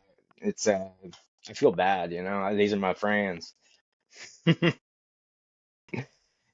But I mainly it's crested gecko diet, and I go for like the insect blends. I just like the natural protein in them, and then outside of that, it's mainly dubias. But I do give like 1,000 crickets every now and again just to let my colony reestablish and get built up. But Did you I don't notice like. any of your adults shut off of bugs after a while? Yeah, they're hit or miss, and sometimes like I'll like stop My girls giving don't. them bugs because I'm like I'm not wasting, I'm not gonna waste the time doing this if you're not gonna eat them. But then they'll show interest in it, so I don't know. They switches off and on. It seems like it might be seasonal. Like when it starts to get warmer, they all tend to eat a lot more bugs, and I don't know. I don't know if it's seasonal or what, but they're all starting to pick up a lot more. They kind of dialed it back over the winter. Interesting. It's my lychees too. My gargs and my lychees will just they get a My certain age and lychees, they want bugs, man. I'm like, all right. my big lychee. I only have two lychees, but my I guess he's like a sub-adult. She slams bugs and like Really? yeah, she like gets real excited too. I tongue feed everything, so it's Awesome. as soon as she sees it, she's like she jerks and like gets all excited.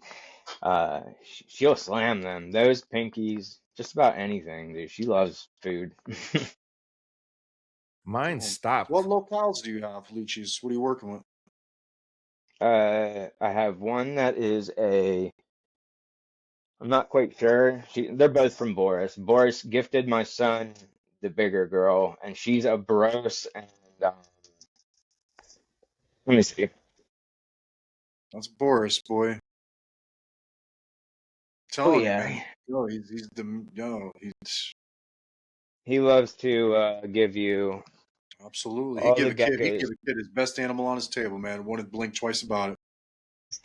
Oh, I know. And some of the ones that I think are like his best are ones that he like. I feel like he undervalues some of them that, maybe it's just interests colliding or whatever. He likes different stuff, but yeah, this girl, she's a Bros and I didn't even look. Uh Pretty. I love that lime green, um man. Pale Bros color. and Mount Kogus. I don't know No how Mount shit. yeah. I always thought Mount Kogus were a little bit more like dark, but Well, the Bro, dark morphs are Mount Kogus. I think that's one of the ranges where they originally found the melanistic gene, but Kogus are big animals. They're a big animal. They're my oh favorite yeah. locale, hands down, without a doubt. I would die for a pair of Kogus. Oh yeah, he has one that's named Hades that I would die for. It's an insane gecko. Yeah, that's a nice one. Yeah, that was just, that's the kind of guy he is, he gets to know you, he'll hook he gave this to my son just out of love. Fucking that's Boris, cool. boy. Hell Hell yeah, man. yeah. And then I have a His whole baby that's plan with not that is quite. getting the hobby bigger, man. That's his And whole game Boris, plan. man, that's Expose my the people boy, to. man. Boris is a good dude. Right? You heard that right? You heard You heard that, Boris, man? that? Yeah, and then this is a really cool one as well. I don't even know, it's not listed, but I know the parent's name, so I can like track it down eventually. What's that, a lychee? Yeah, it's a baby lychee. What are from Boris? What are the parents' names? I'm curious if they're related to any of the ones I have, even though I This one forgot the names is of all mine's parents. Lincoln and Fran. It's a little darker. If my It's camera got was some better, color you'd though. be able Yeah, to I can see see it. some color there. It's Yep, cool. he's not So you bad. gonna breed them? You plan on working with them down the line? Probably not that girl because she has like a little kink in her back, so I'm not Oh, gonna really? mess with that. He said that it's not like Genetic incubation genetic, issue. but I just don't want to deal with, if I'm gonna do it, I wanna have like a solid plan. Trust me, brother. I produced an animal, man, that I would die to reproduce, and I won't because I fucking wind up selling it because that one I had, that red one with the tail, man. This thing was A one of the lychee? craziest red animals. No, crested gecko, one of the Oh, craziest crested geckos I've ever produced. And I know that its tail is just from it's all fucked up from incubation, but yeah, I just I don't want to be that yeah. guy, Just in man. So I case, have it it's a pair. like, I'm just like, if I made him, I'll make another one and I'll know, because that pair has never produced anything like that before. So it's gotta be incubation. yeah, There it's you go. it's a gamble. It's like, why if you do run them, it's like, then you have babies that aren't quite what you're looking for, and or I mean, not that aren't quite even like sellable, or they're pet onlys, and it's just It I'm going shouldn't for be gold, anyone's baby. goal. Right? It shouldn't be anyone's goal. There you go. You made that? Yeah, I made this guy. Well, that's awesome, man. And that was Yeah, both that from a was double blotch parents. Both parents are blotches. yes, sir. They were both yellow base, orange blotch. So it should, in theory, have a nice yellow base when it's older. It hasn't came in on this one yet, but I have babies that it did come in on.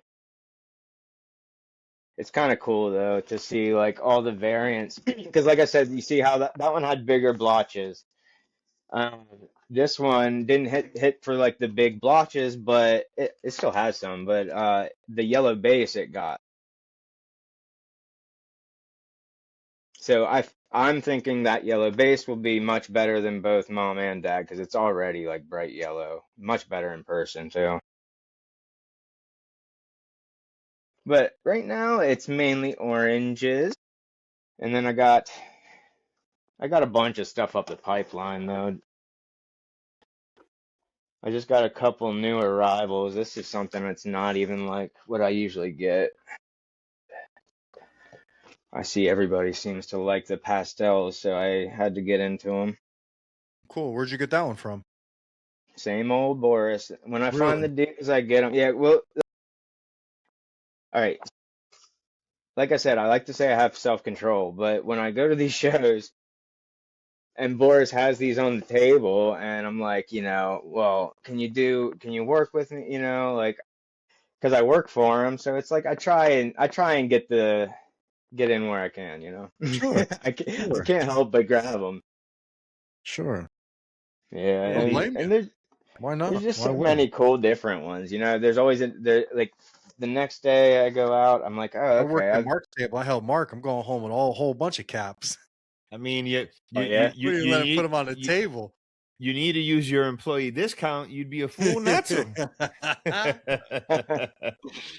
yeah. Shit. That's funny. Yeah, man.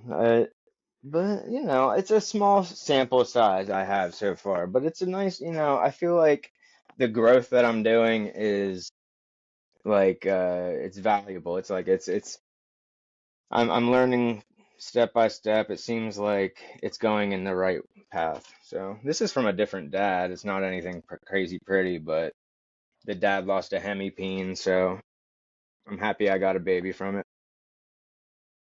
How'd that go? Now you have to go to the vet and go through that whole spiel. Unfortunately, I tried my best for over I a hear that a week. It lot was with out. gargs, man. More than crested geckos. I hear more people with hemipene problems and gargoyles than I do crested geckos. I wonder why that is. I wonder why they're more susceptible to What I think it hemipene. is so females will become unreceptive after breeding, or like if they already have eggs in them or something, they'll become like just, they're not into it. They're done with it. And I don't know what it like actually causes the prolapse, but my theory is like, like either he's trying to mount and she like, rips away and it like sort of like pulls on it and swells or something like that. Because like they should be able to pull them right back in, but if they swell, that's what makes it hard for them to pull them back in. And Oh, but it's like female, that's what happens with me and my wife. What happens is you get pissed off, so you don't yeah, want to yeah, do nothing. yeah, You yeah, you just yeah. when she pulls away, I'm like, all right, well then, Yeah, well, yeah. Exactly. So I don't know. But yeah, it seems like you're right though. Like the male gargs have a problem with it, and it happens a lot when I see when people are tr repairing halfway through the season. So I don't know if something goes offline or like they get like they just become unreceptive or what. But I do see it happening later in the season more. Interesting. But he did. To answer your question, I had to get him he's one peen cage now. So can he still breed, or are you working with him, or is he retired? Is he done? I might try him for what do you call it? Just to see, but I don't know if they would. I don't really want to, but I don't know if they can't. I oh heard they come can use on, both. give him a What? chance. Give Give him a him a chance? give him another chance. I don't want to lose another. Oh my, No, but you're right. I feel like he could do it again, and maybe he would have more room to pull it back in now. yeah. I What did don't they? know. What the vet charge you for something like that? If you don't mind. Yeah, it was a buck Get 80, down. and then for the visit, I think, and then it was like a couple. They pay, or I had to pay a couple bucks, like 20 for the stitches, and or no, it was 200 total, but a portion of that was just the visit. I think it was like 160 or 180 just to be seen, and then Can you the get down? the stitches and the medicine. Mm, Can you please get down? Yeah, it wasn't cheap, but it's not like as much as I kind of anticipated at first. I don't know what I was expecting, but I was like, man, if they're gonna have to like cut him open, I don't know what they were gonna have to do. But at least he still remained with one. Sometimes I hear these stories. Thank God I've never. I don't even want to jinx myself, but sometimes they just take them out, gone. no, yeah, that's what both of them you're saying? Yeah.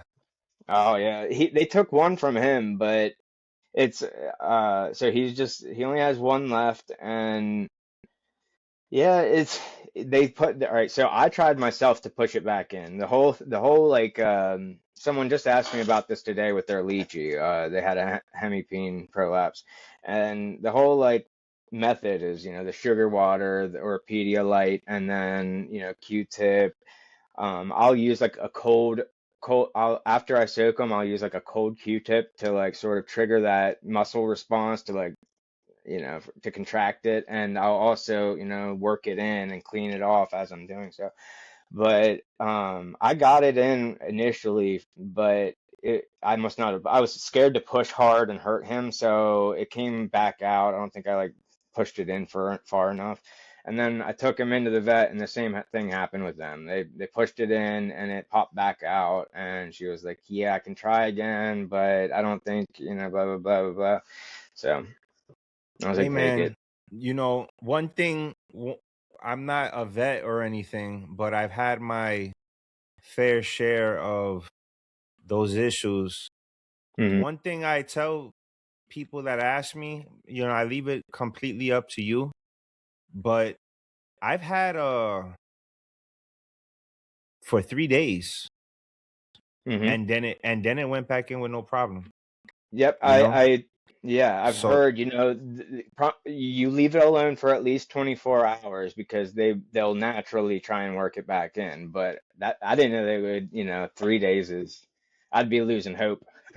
yeah, I've had it for 3 days, and I've also have assisted pushing them back in, and I've used like KY jelly.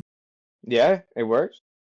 Yeah, you got That's to good to clean them know. up and stuff, but when you're using the Q-tip to push them back in, before you push them back in, I lubricate it up and stuff. Hmm. That's a pro I didn't tip. even think about that. I I never leave home without my KY. I'm gonna say, did you Hell have it or yeah. did you go buy it? I Hell mean, is this yeah. what you had on hand? I had it on hand. Um, but no, but seriously, with some lubrication and stuff, and as Hmm. long as long as you're keeping it clean, I lasted 3 days, and then it back in by Yep. itself. Back in by Well, itself. so I think mine didn't go back in for me, but I can say that they can stay out of the body far longer than I thought. Like the vet was closed that whole, I forget what was going on. I think it was a Friday when it happened past hours, so they were closed over the weekend, and then Monday came, Tuesday came, and Boris was kept telling me, he was like, brother, he's like, give it some time, give it some time. Anxious, paranoid me. I'm like, dude, no. I'm like, this is no. It's been Yeah. it's been almost a week, and I took it to the vet, and he like scolded me. He was like, brother, what did I tell you? I was like, he's like, I could have done what they did. I'm like, all right, dude. Well, I'm just trying to fix it. Yeah.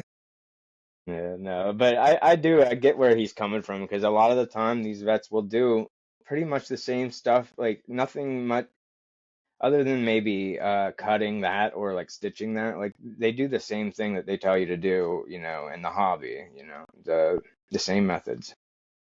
Is that the soap only sugar water. mishap you've had health wise? Have you had any other issues you've had to visit the vet for, or is that it? Yeah. So they've both been prolapses, but so the crested gecko I got from my son, I brought him home. He wasn't even out of quarantine yet, and he got an anal prolapse. And I was like, dude, what is this? Because I looked up a hemipene prolapse, and I'm like, this is not. I was like, dude, I think this is his ass. I'm like freaking out. I'm like, dude, I don't know. And so I'm looking it up, and there's not a whole lot of um, like people don't talk about prolapses. So I did finally come to that conclusion on my own, but I took him to the vet because he's my son's, and I just got him for him. I'm like, I'm not gonna even. I didn't want to hurt them, and that was my very first time. That was early on, like 6 months into keeping, and I didn't know what to do. And they got it in pretty easy. I felt foolish after taking him because, they used a cold rag and cleaned it and pretty much just gave it a push. But I did try and work on it myself. It did not help. Like nothing I did helped. So I'm glad I took him. But now he's perfect. That scared me though. I don't know if it was I heard it can be from prolapses, or I mean, parasites. I hear like they can like get the shits, or like something in their system can make them like purge out their system, and I don't know. So I treated him just in case, and um, for roundworms, and then I made sure so I just I was only doing paper towels, and I just make sure I keep like a sizable humid hide, or like I don't know. I don't even know if I can turn the picture on this, but like, I have something for, somewhere with some moisture for them to get to. And, what even males, everyone has them now. For males, I wasn't adding that because I spray every day. I was like, that should be fine. Humidity seemed fine, but maybe it was drying out too quick, and I don't know. They kept telling me to keep my humidity up, the vet, and I don't know why or what effect that would have exactly. Obviously you need humidity, but I'm saying on the prolapse. Mm. Well, it makes sense. It really does. When you were saying it, I was saying to myself, I'm like, literally, I wonder if it's a humidity issue. Dry air. Dries us out. Dry air will make your skin dry. It'll suck the moisture right out of you. Yeah, I think it was something to do with like if he's too dried out, he can push too hard to try and get his poop out because it's not moist, whatever, he's not hydrated enough. Either way, it made me feel terrible, but to be fair, he looks 10 times better now. Like, I don't know, maybe he was just like, suffering from some sort of neglect before, because I know, like, and nothing has changed. Like, I make sure that I'm on top of humidity, but ever since then, he's slamming bugs. He didn't eat anything before. He's just a lot more lively now. So I'm glad I kind of like, The I'm biome, glad I right? did it. What's that? Built up his bacterial Yeah, in the gut hopefully. and stuff. That's Yeah, good. maybe. Yeah, it might have been because he wasn't eating bugs. I think I bought him from some random vendor at my local show for like $75, and he was proven, but only 25 grams. So I don't know. There was something. I don't know. I felt like You there was something a little. this is a great opportunity to mention this, because you just taught me something. And you're saying that you haven't even been breeding for that long or been in the hobby for that long, but I have never heard of An anal uh prolapse. an Prolapse. anal prolapse I've seen them on Me in either leashes. before that. in a I've gecko. seen it on leashes. An anal prolapse? That's crazy. I've Yeah, never man. seen You know, It that. one in was. Italian too. The lady sent me the picture, and I was kind of trying to coach her through it and talk her through it, and ultimately went to the vet, and they pushed it back in. 2 days later, it popped back out. Just a regular woman that had bought a lychee at a show for $500 for her three boys, and I met her through the podcast, and she was asking, me to help her. And sure as shit, through a bunch of research, and then her ultimately going to the vet, it was an anal prolapse, and they never gave her a reason as to why, but that's what it was, and the animal ultimately died. Yeah, that I was scared for it because like I looked up an anal prolapse because I'm like, I looked up hemipene and it did not look like that. Hemipenes are unmistakable and like they're oddly shaped, so you don't, they're hard to miss if you know what they look like.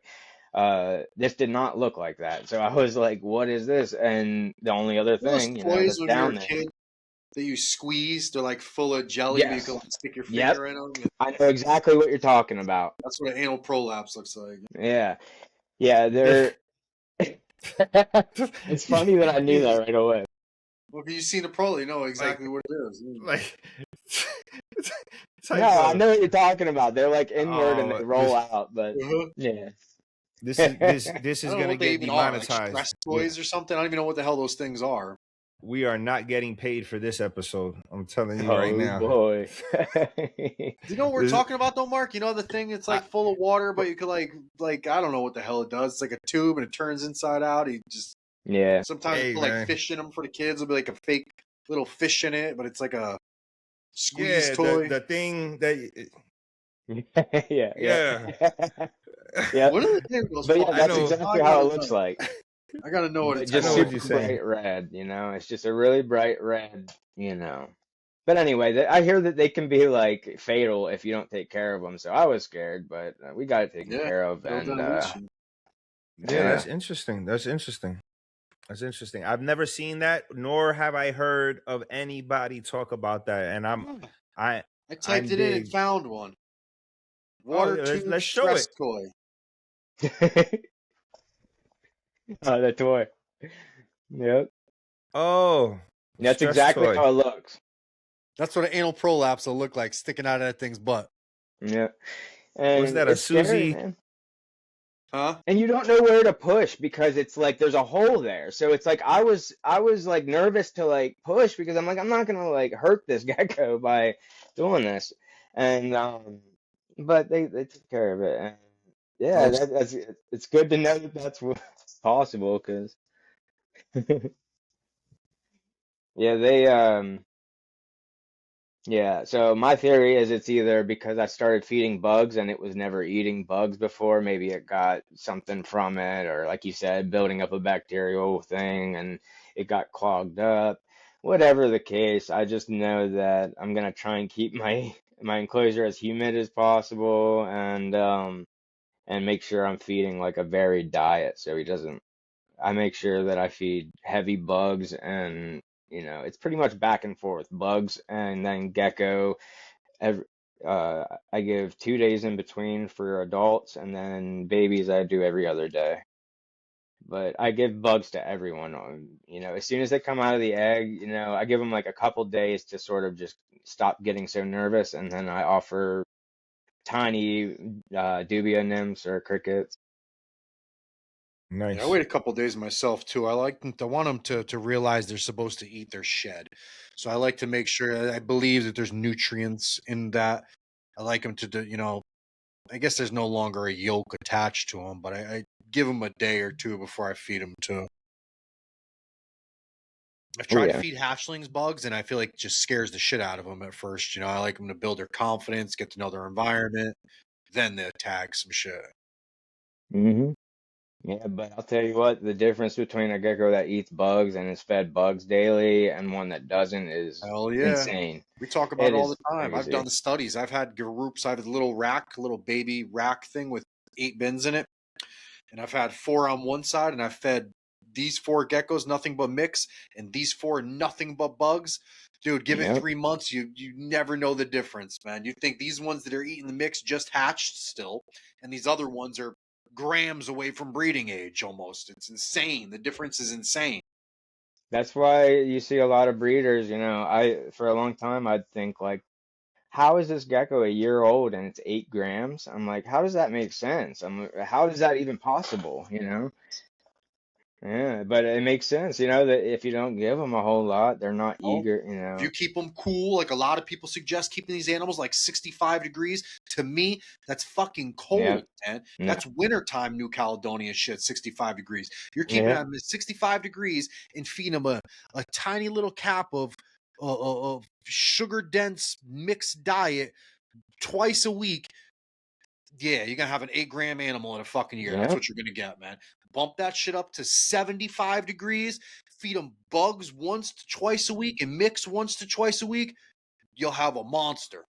Dude, I'm telling you, it's crazy. Some people, I don't know. Now, I don't know what temperature power feeding triggers the is, but appetite. I've heard of, huh? Say that That one more time. temperature triggers the appetite. Raise the temperature, they'll be Yeah. hungry. Dude, mine are vicious. They're like, I assume they're scent marking their areas or whatever because my geckos have like their desert, like they're in their place waiting for a bug when I get home from work. It's pretty awesome, and but they're vigorous. Like they're ready for it. As soon as, if I have it ready, they're ready to eat. So that's how I like it. I feed small portions more often rather than Yeah, like big every 3 days good. or whatever. I like to keep them interested. It's good. It's good.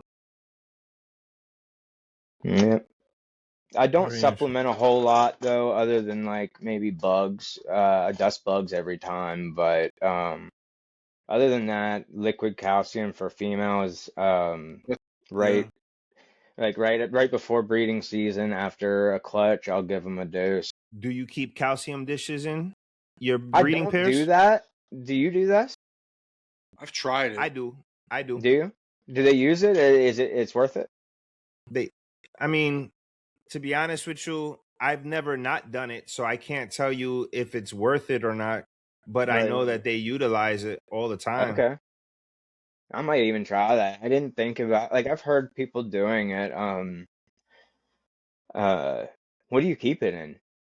Like just a small little like cap?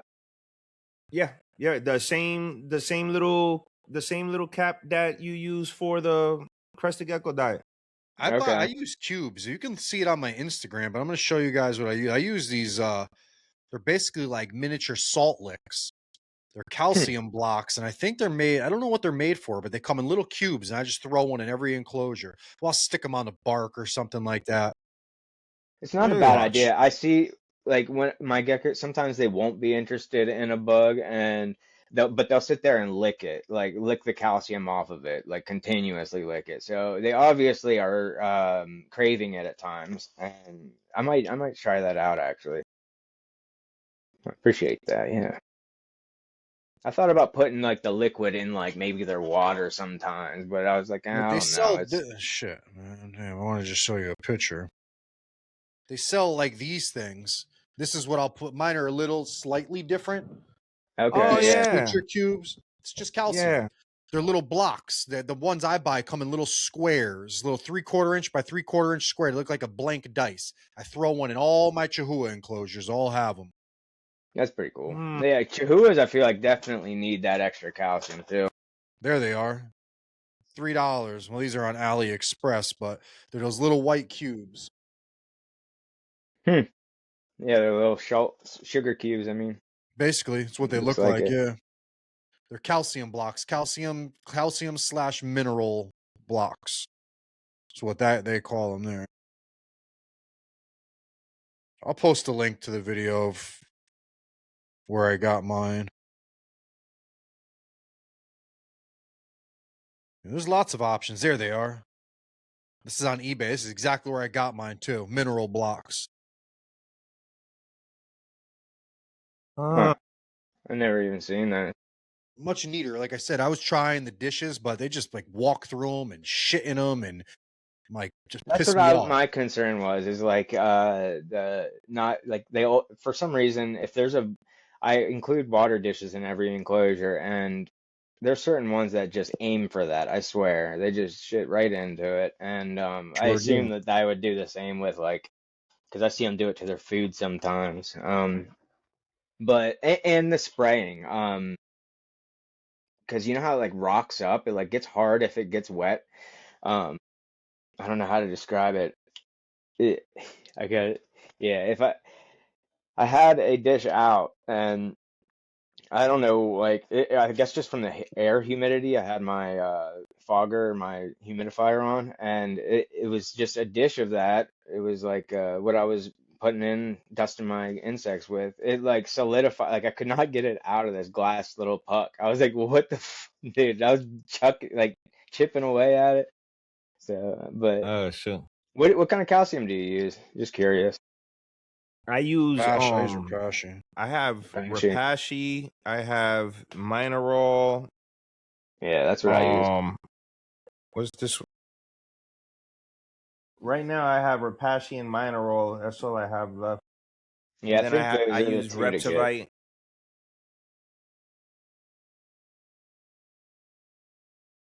But Repashy and Mineral have always. I used the other one too, the white powder one, but I stopped buying it once I ran out. It I've tried them all. seems like the mineral, whatever it is, that has like a sweet scent to it. Have you noticed that? It smells good. It smells Yeah, good. it Yeah. smells good, and I think the geckos like prefer that more even, and it sticks to them better. I found, so that's what I like switch to that, and I like it a lot. Same with the Bug Delight liquid calcium. Yep, they love They that shit. bro, I they just will keep licking it if you let Yep, them, you it's know. amazing for anything that you need to get some calcium into. It's a good product. That's what I keep too. Oh yeah, for sure. For sure. Very interesting. You buying some right now, Ant? Buy me a pack. Yeah, I was putting them in my cart. I still have like six, eight maybe left, but now that I'm thinking about it, I want to throw them in. The season's starting with these crested geckos. I'm going to throw them in there this year. Those are pretty cool too, because if you have isopods and things like that, the isopods can get at them. You Mhm. know, it's like universal.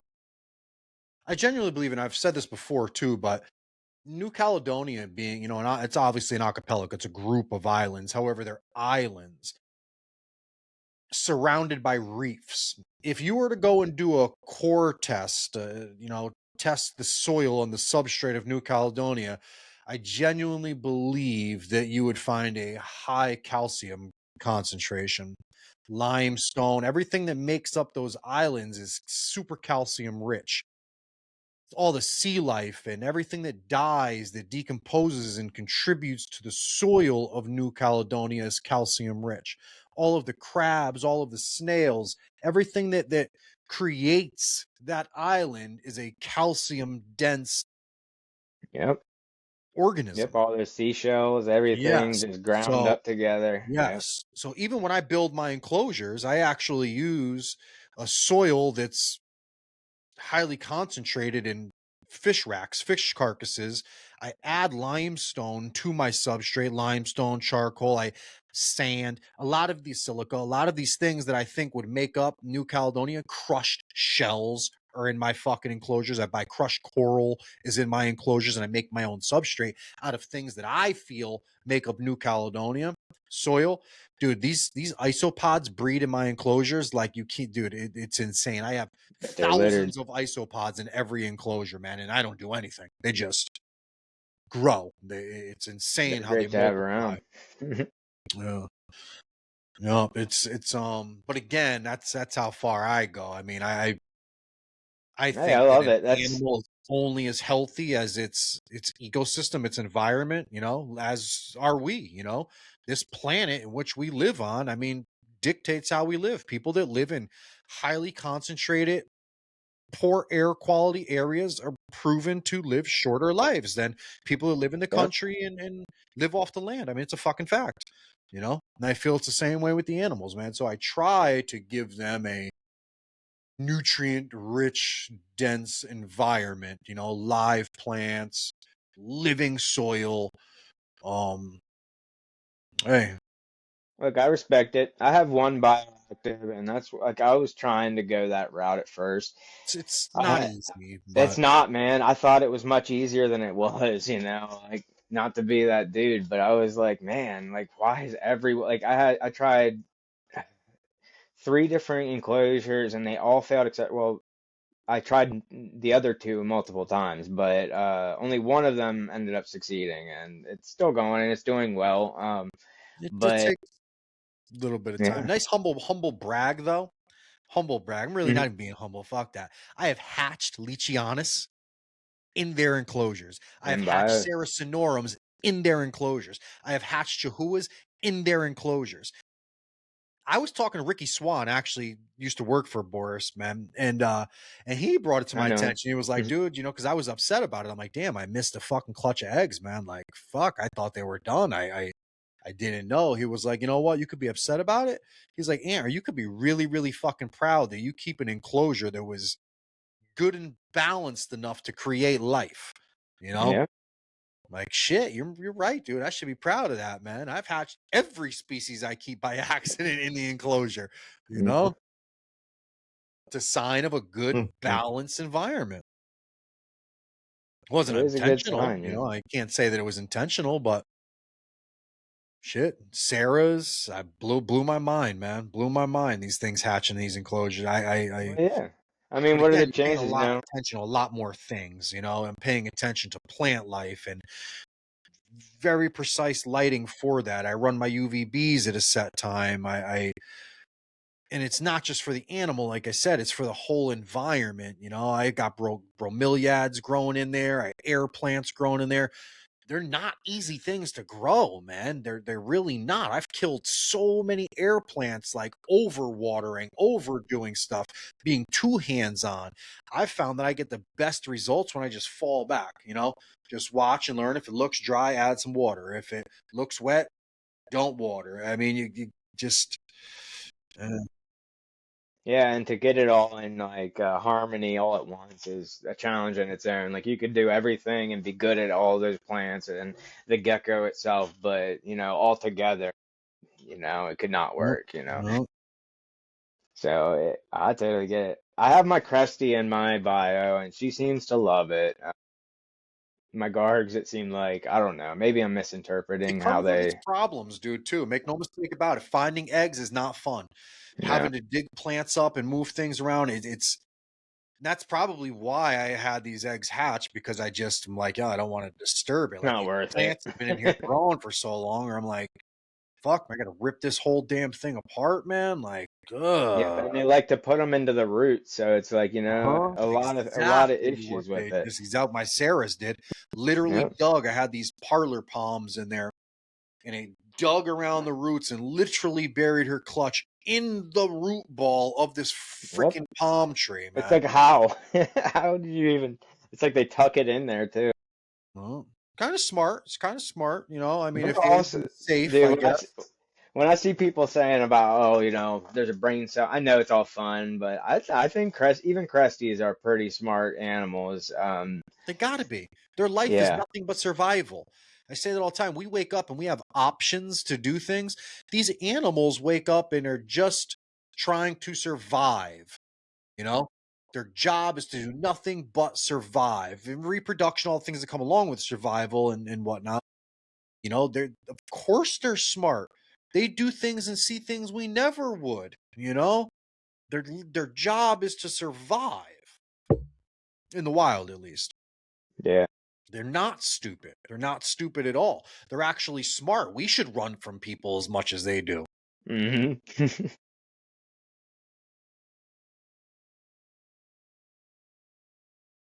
Shit, guys, we're coming up on we're over 2 hours. We're over Yep. 2 hours. What We in there. let's start winding this down. What do you have any announcements? Is there anything that you want the people to know about you, your projects, maybe some shows you're vending at? Take the stage right now, man. Take the mic and read the people to Riot Act, man. Yeah, well, as of right now, I'm going to, I'm putting my foot down and working on what I have. I'm only keeping, select couple from each pair. But if people, if something intrigues anybody, feel free to hit me up. I'm all ears. Even if you have questions, talk to me, whatever. want a gecko, hit me up. I, Yeah, you Facebook, know, Gargantuous, just on just Instagram, Instagram Facebook. right now. Okay. Just Instagram for now. I should make a Facebook. I will likely be doing that, and if I need one, I need to anyway. So, but the best place to reach me is on Instagram. You can. I'm not private, so you can hit me up, send me a message. But yeah, I mean, this by the end of this year, I'll have like a good little stock of my own babies to show off, and sell. I'm more than happy to Be careful show offering them people. so quick, Andrew. Be careful, bro. You might Look, let I'm somebody already know stuff that you're kicking yourself in the butt for, brother. You that know one that I sold, I'm already regretting. So I already know, man. how I it gotta goes. dial it back. That's how it goes. You'll learn. You'll see. Yeah, You'll see. But it's good. It's also good to produce some nice things and let other people show them off and build your reputation, if you will. yeah, Kids yeah. making It's good good. animals. Look, I got them. It's almost strategic. Like Mark sent me a fuck am I cappuccino. It's actually a couple of Hmm. cappuccinos, but one of these cappuccinos, Mark don't want to see. Mark don't want to look at it. Mark would Yeah. never sell this animal, let alone give it away. He gave it to me. It's but it's good, When I start producing, and I've even been keeping that animal top secret, man, because she's something special. But Yeah, that's this good. animal I like me a will good do a cat. lot for Mark in the long run. It's strategic to give it. And I'm not trying to brag, but he knows what I was doing and my passion with these things and what I wanted to do. And it's almost strategic to put your good animals in good people's hands. All right. Let Yeah. them carry on what you produced. Mark produced this animal that I'm this one in particular I'm talking about. And the other ones too. I got another cool project going on. That's under top secret too, man. This little super Dalmatian Frappuccino project I got going on, which is I think going to be a hit if it hits the way I want, man. Because it's hard to get Dalmatian spots on lily whites, and it's not necessarily so hard to get on cappuccinos, but from what I gather, that lily gene kind of suppresses it, and I got an animal that's for years Dialed actually out. he's been doing and I've been watching him for years and watching him produce for years, and I tried to put him with animals to get rid of the spots when the whole time I should have been encouraging the spots on the lily gene with the lily gene. And now I found the right animal to do it with, thanks to Mark. And I'm excited about it, man. And I got out of Dalmatians, but this idea, this vision I had brought me right the frick back in here, man. You'd be like a chocolate chip line, man, and you look like cookies. This Oh yeah. Frappuccino Dalmatian Frappuccino thing I got going on. It's Oh cool. It's yeah. exciting, man. It's No, exciting. I'm excited for it you. is. I think that it's awesome. I mean, you're not brand new, but you're new enough that you still have that fire in you. You're still learning. It's Oh cool yeah. to It's see fresh for people me. to go down the road you went down, And like I said earlier, we could grab you by the hand and I could say, brother, listen, don't do this, don't do this, don't do this, don't do this. But I wouldn't be doing you any justice. I wouldn't be teaching you things that you should know by directing you away from minor little mistakes. Not even Yeah. necessarily mistakes. They're things that you have to learn, learn on your, in you're on the right path, man. Yep. Mistakes tell you a lot of or show you a lot of like why, and Sure do. Sure it gives do. you a lot of insight. Sure do. I wouldn't do it any other way. Like I said, I mean, I could have, not to brag, but I make decent money. I could have went out and bought $10,000 animals. I refused to. I wanted the biggest collection I could get and collaboration of genes I could get for the cheapest amount of money, and I wanted to recreate what these guys did when they got these animals from the wild. They had a bunch of animals that just looked like something, and they selectively paired and bred to get to where we are today. And I wanted to recreate that. I wanted to put myself through hell. I wanted to take a Yeah. It's a group big of part of random it. animals and selectively get myself to where everyone else is at. I didn't want to just buy the best animals and put them together and just make good animals. And I'm not bashing the people that do. That's good for you. That's your style. My brain works differently. I had to know all of the whys. all of the reasons behind it. I wanted to see everything and why everything did everything. So I just started at the bottom. And bought a bunch of shit for argument's sake, and I'm finally 7.5, almost 8 years later, producing things I'm really proud of. 4, 5, 6 generations of my lines, my animals paired to my animals. It's Hell yeah. it's Can't rewarding. wait for that. Super rewarding, and you'll get there, bro. You'll get there, and then how much smarter you'll be, man. You'll look back one day and just, shit, I probably could have did this different. I probably could have did that different. I wish I would have did this different, but you didn't, and you learn, and you've got, experiences that other people that went a different route will never have, and it's No awesome. doubt. You'll be a 10 times better fucking breeder and keeper for that. Yeah, hopefully, man. I'm trying my best. You got it, brother. You got it. Any announcements you want to make, Mark? Anything you want to say? What's going on at the Gecko Room? You got anything new going on over there? Any shows, Palm Streets, Morph Market Live, sales? What you got going on, homie? Oof, everything, man. We got Reptilian Nation Broward April 24th, 25th. That's We coming got up. Scales June. We got Palm Street, probably looking to start scheduling every 2 weeks coming up, Palm Streets. And then Daytona is the big one that I'm prepping for. Either you guys going to Tinley? Tinley's us this weekend, right? Yeah, it's this weekend. Yeah. I'm trying to go in October, if anything. So, If you ever been out anything, to Tinley? but What's that? You ever been out to Tinley? No, unfortunately. But I do hear the October shows are like the bangers. It's a or better whatever. one, right? Yeah, it's a Yeah. better one. Are you trying to vent No, I that want to way, get Mark, out or are you there. just gonna go? no, I'm just gonna go. I want to go so I could just walk around and hang out. Man, maybe I'll get my ass out there too, man. We do a live podcast from Tinley or something. Yeah, man. I'll Like drive I out heard, there, man. I heard October is when it's like even in the hotel rooms. I always say it. I heard after the show there's hangouts in the hotel rooms where Mhm. you can walk and see animals and It's like do all of this. fauna. It's the same shit. Yeah, so Sounds fun.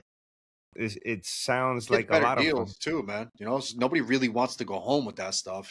So And it's not just the regular stuff that you see all the time. Like Tinley's gonna have an assortment of shit. yeah, Like smoke it's gonna show be shit. Man. And you get to know, or you get to know these people. It's like all new or some more new acquaintances. You never know, too. Sure, that too. absolutely. That too. I You couldn't get imagine. I would love to go out to Tinley sometime. Hey, put it on your list. Nothing's impossible in this world. If someone's done it or people are doing it, you could do it. Yeah, you're Ain't no totally right different, there. brother. yeah, man. I'm a big believer of that we are the only thing stopping us from doing what everyone else does. We're the only ones stopping us from pursuing our own dreams. We're the only ones. We're the only ones. We're our biggest enemies, every single one of us, man. We're our biggest critics. We're if someone can do it or you could dream it, I believe it could be done. If you dreamed of making a neon green gargoyle, dude, I am thoroughly confident that if that was your objective somewhere, I don't know how, but I think someone that was dedicated to it was sure as shit figure it out, man. Don't I don't make me. doubt it. No, I don't doubt it. So, guys, check out Mark's Palm Street, the Gecko Room. Mark's been doing some hot shit. He's always doing giveaways, always running something. He's got the gift of gab. He's always talking about something good conversation, good topics, good energy. I'm always there. Talking shit in the chats. That's me. But check out Mark's Palm Street, man. It's a party in there, man. It's always fun, guys. Oh, really, always fun. It's a great place to make new acquaintances, to make friends, to have good conversation, get good feedback, learn tips, all that. Mark's Palm Streets they're notorious for it. Nobody needs me to say it. We have fun. We have fun of when we sorts get on too, there. man. It's a family of sorts, man. There's people that I met in Mark's Palm Street that I arguably talk to on a daily basis, and good people, no egos, you know, none of that big time breeder smug bullshit, man. We're all there for the same reasons. But check them out, man. Go subscribe, like, follow them on Palm Street, and we'll see you guys there, man, for sure, for sure. Thank you. Your For website's sure. up and running too, right? You got a website, no? My You got website animals on is there? my website is actually within yesterday, today, and tomorrow. I'm finishing up a lot of the stuff for the website, and it should be up and running within the next week, like with stuff for sale and everything. And for So you guys that don't know, Mark breeds hella species too, guys. Mark's got all types of Felsumas, like shit that he don't really show. Mark, if you want some non-New Caledonian stuff, man, no, Mark's got some heat with those day geckos. I know how popular they are right now, and arguably more so than New Caledonian geckos, man. I see a lot of buzz about these day geckos. Mark ironically works with Awesome. how many species you work with, bro? um 7 going to be 8. I'm looking for a female. I've been looking for a female for quite some time, but Barbonica. So if anybody has a female, hit me up, let me know. Definitely There you looking for go. one. There you go. All right, guys. I've said everything I gotta say. I just keep talking and fucking talking and talking. It's just fuck I do. But we appreciate you guys for stopping by. Make sure you head over to Andrew's page and show him some love. Show Mark some love. You guys So show me love Cold-Blooded Gems, by some watching. love. You know, Yes, sir. I appreciate it, man. I get I'm a hard character to like, man. I wouldn't follow me either. But you know what, guys? I love you anyways, man. Stay weird, stay true to yourselves, and work with what you love, man. Forget about what the masses are doing, man. Follow your passion. Your passion will sell. Peace out, guys. Again, thanks for stopping by the corner. Thanks for having me Peace. on.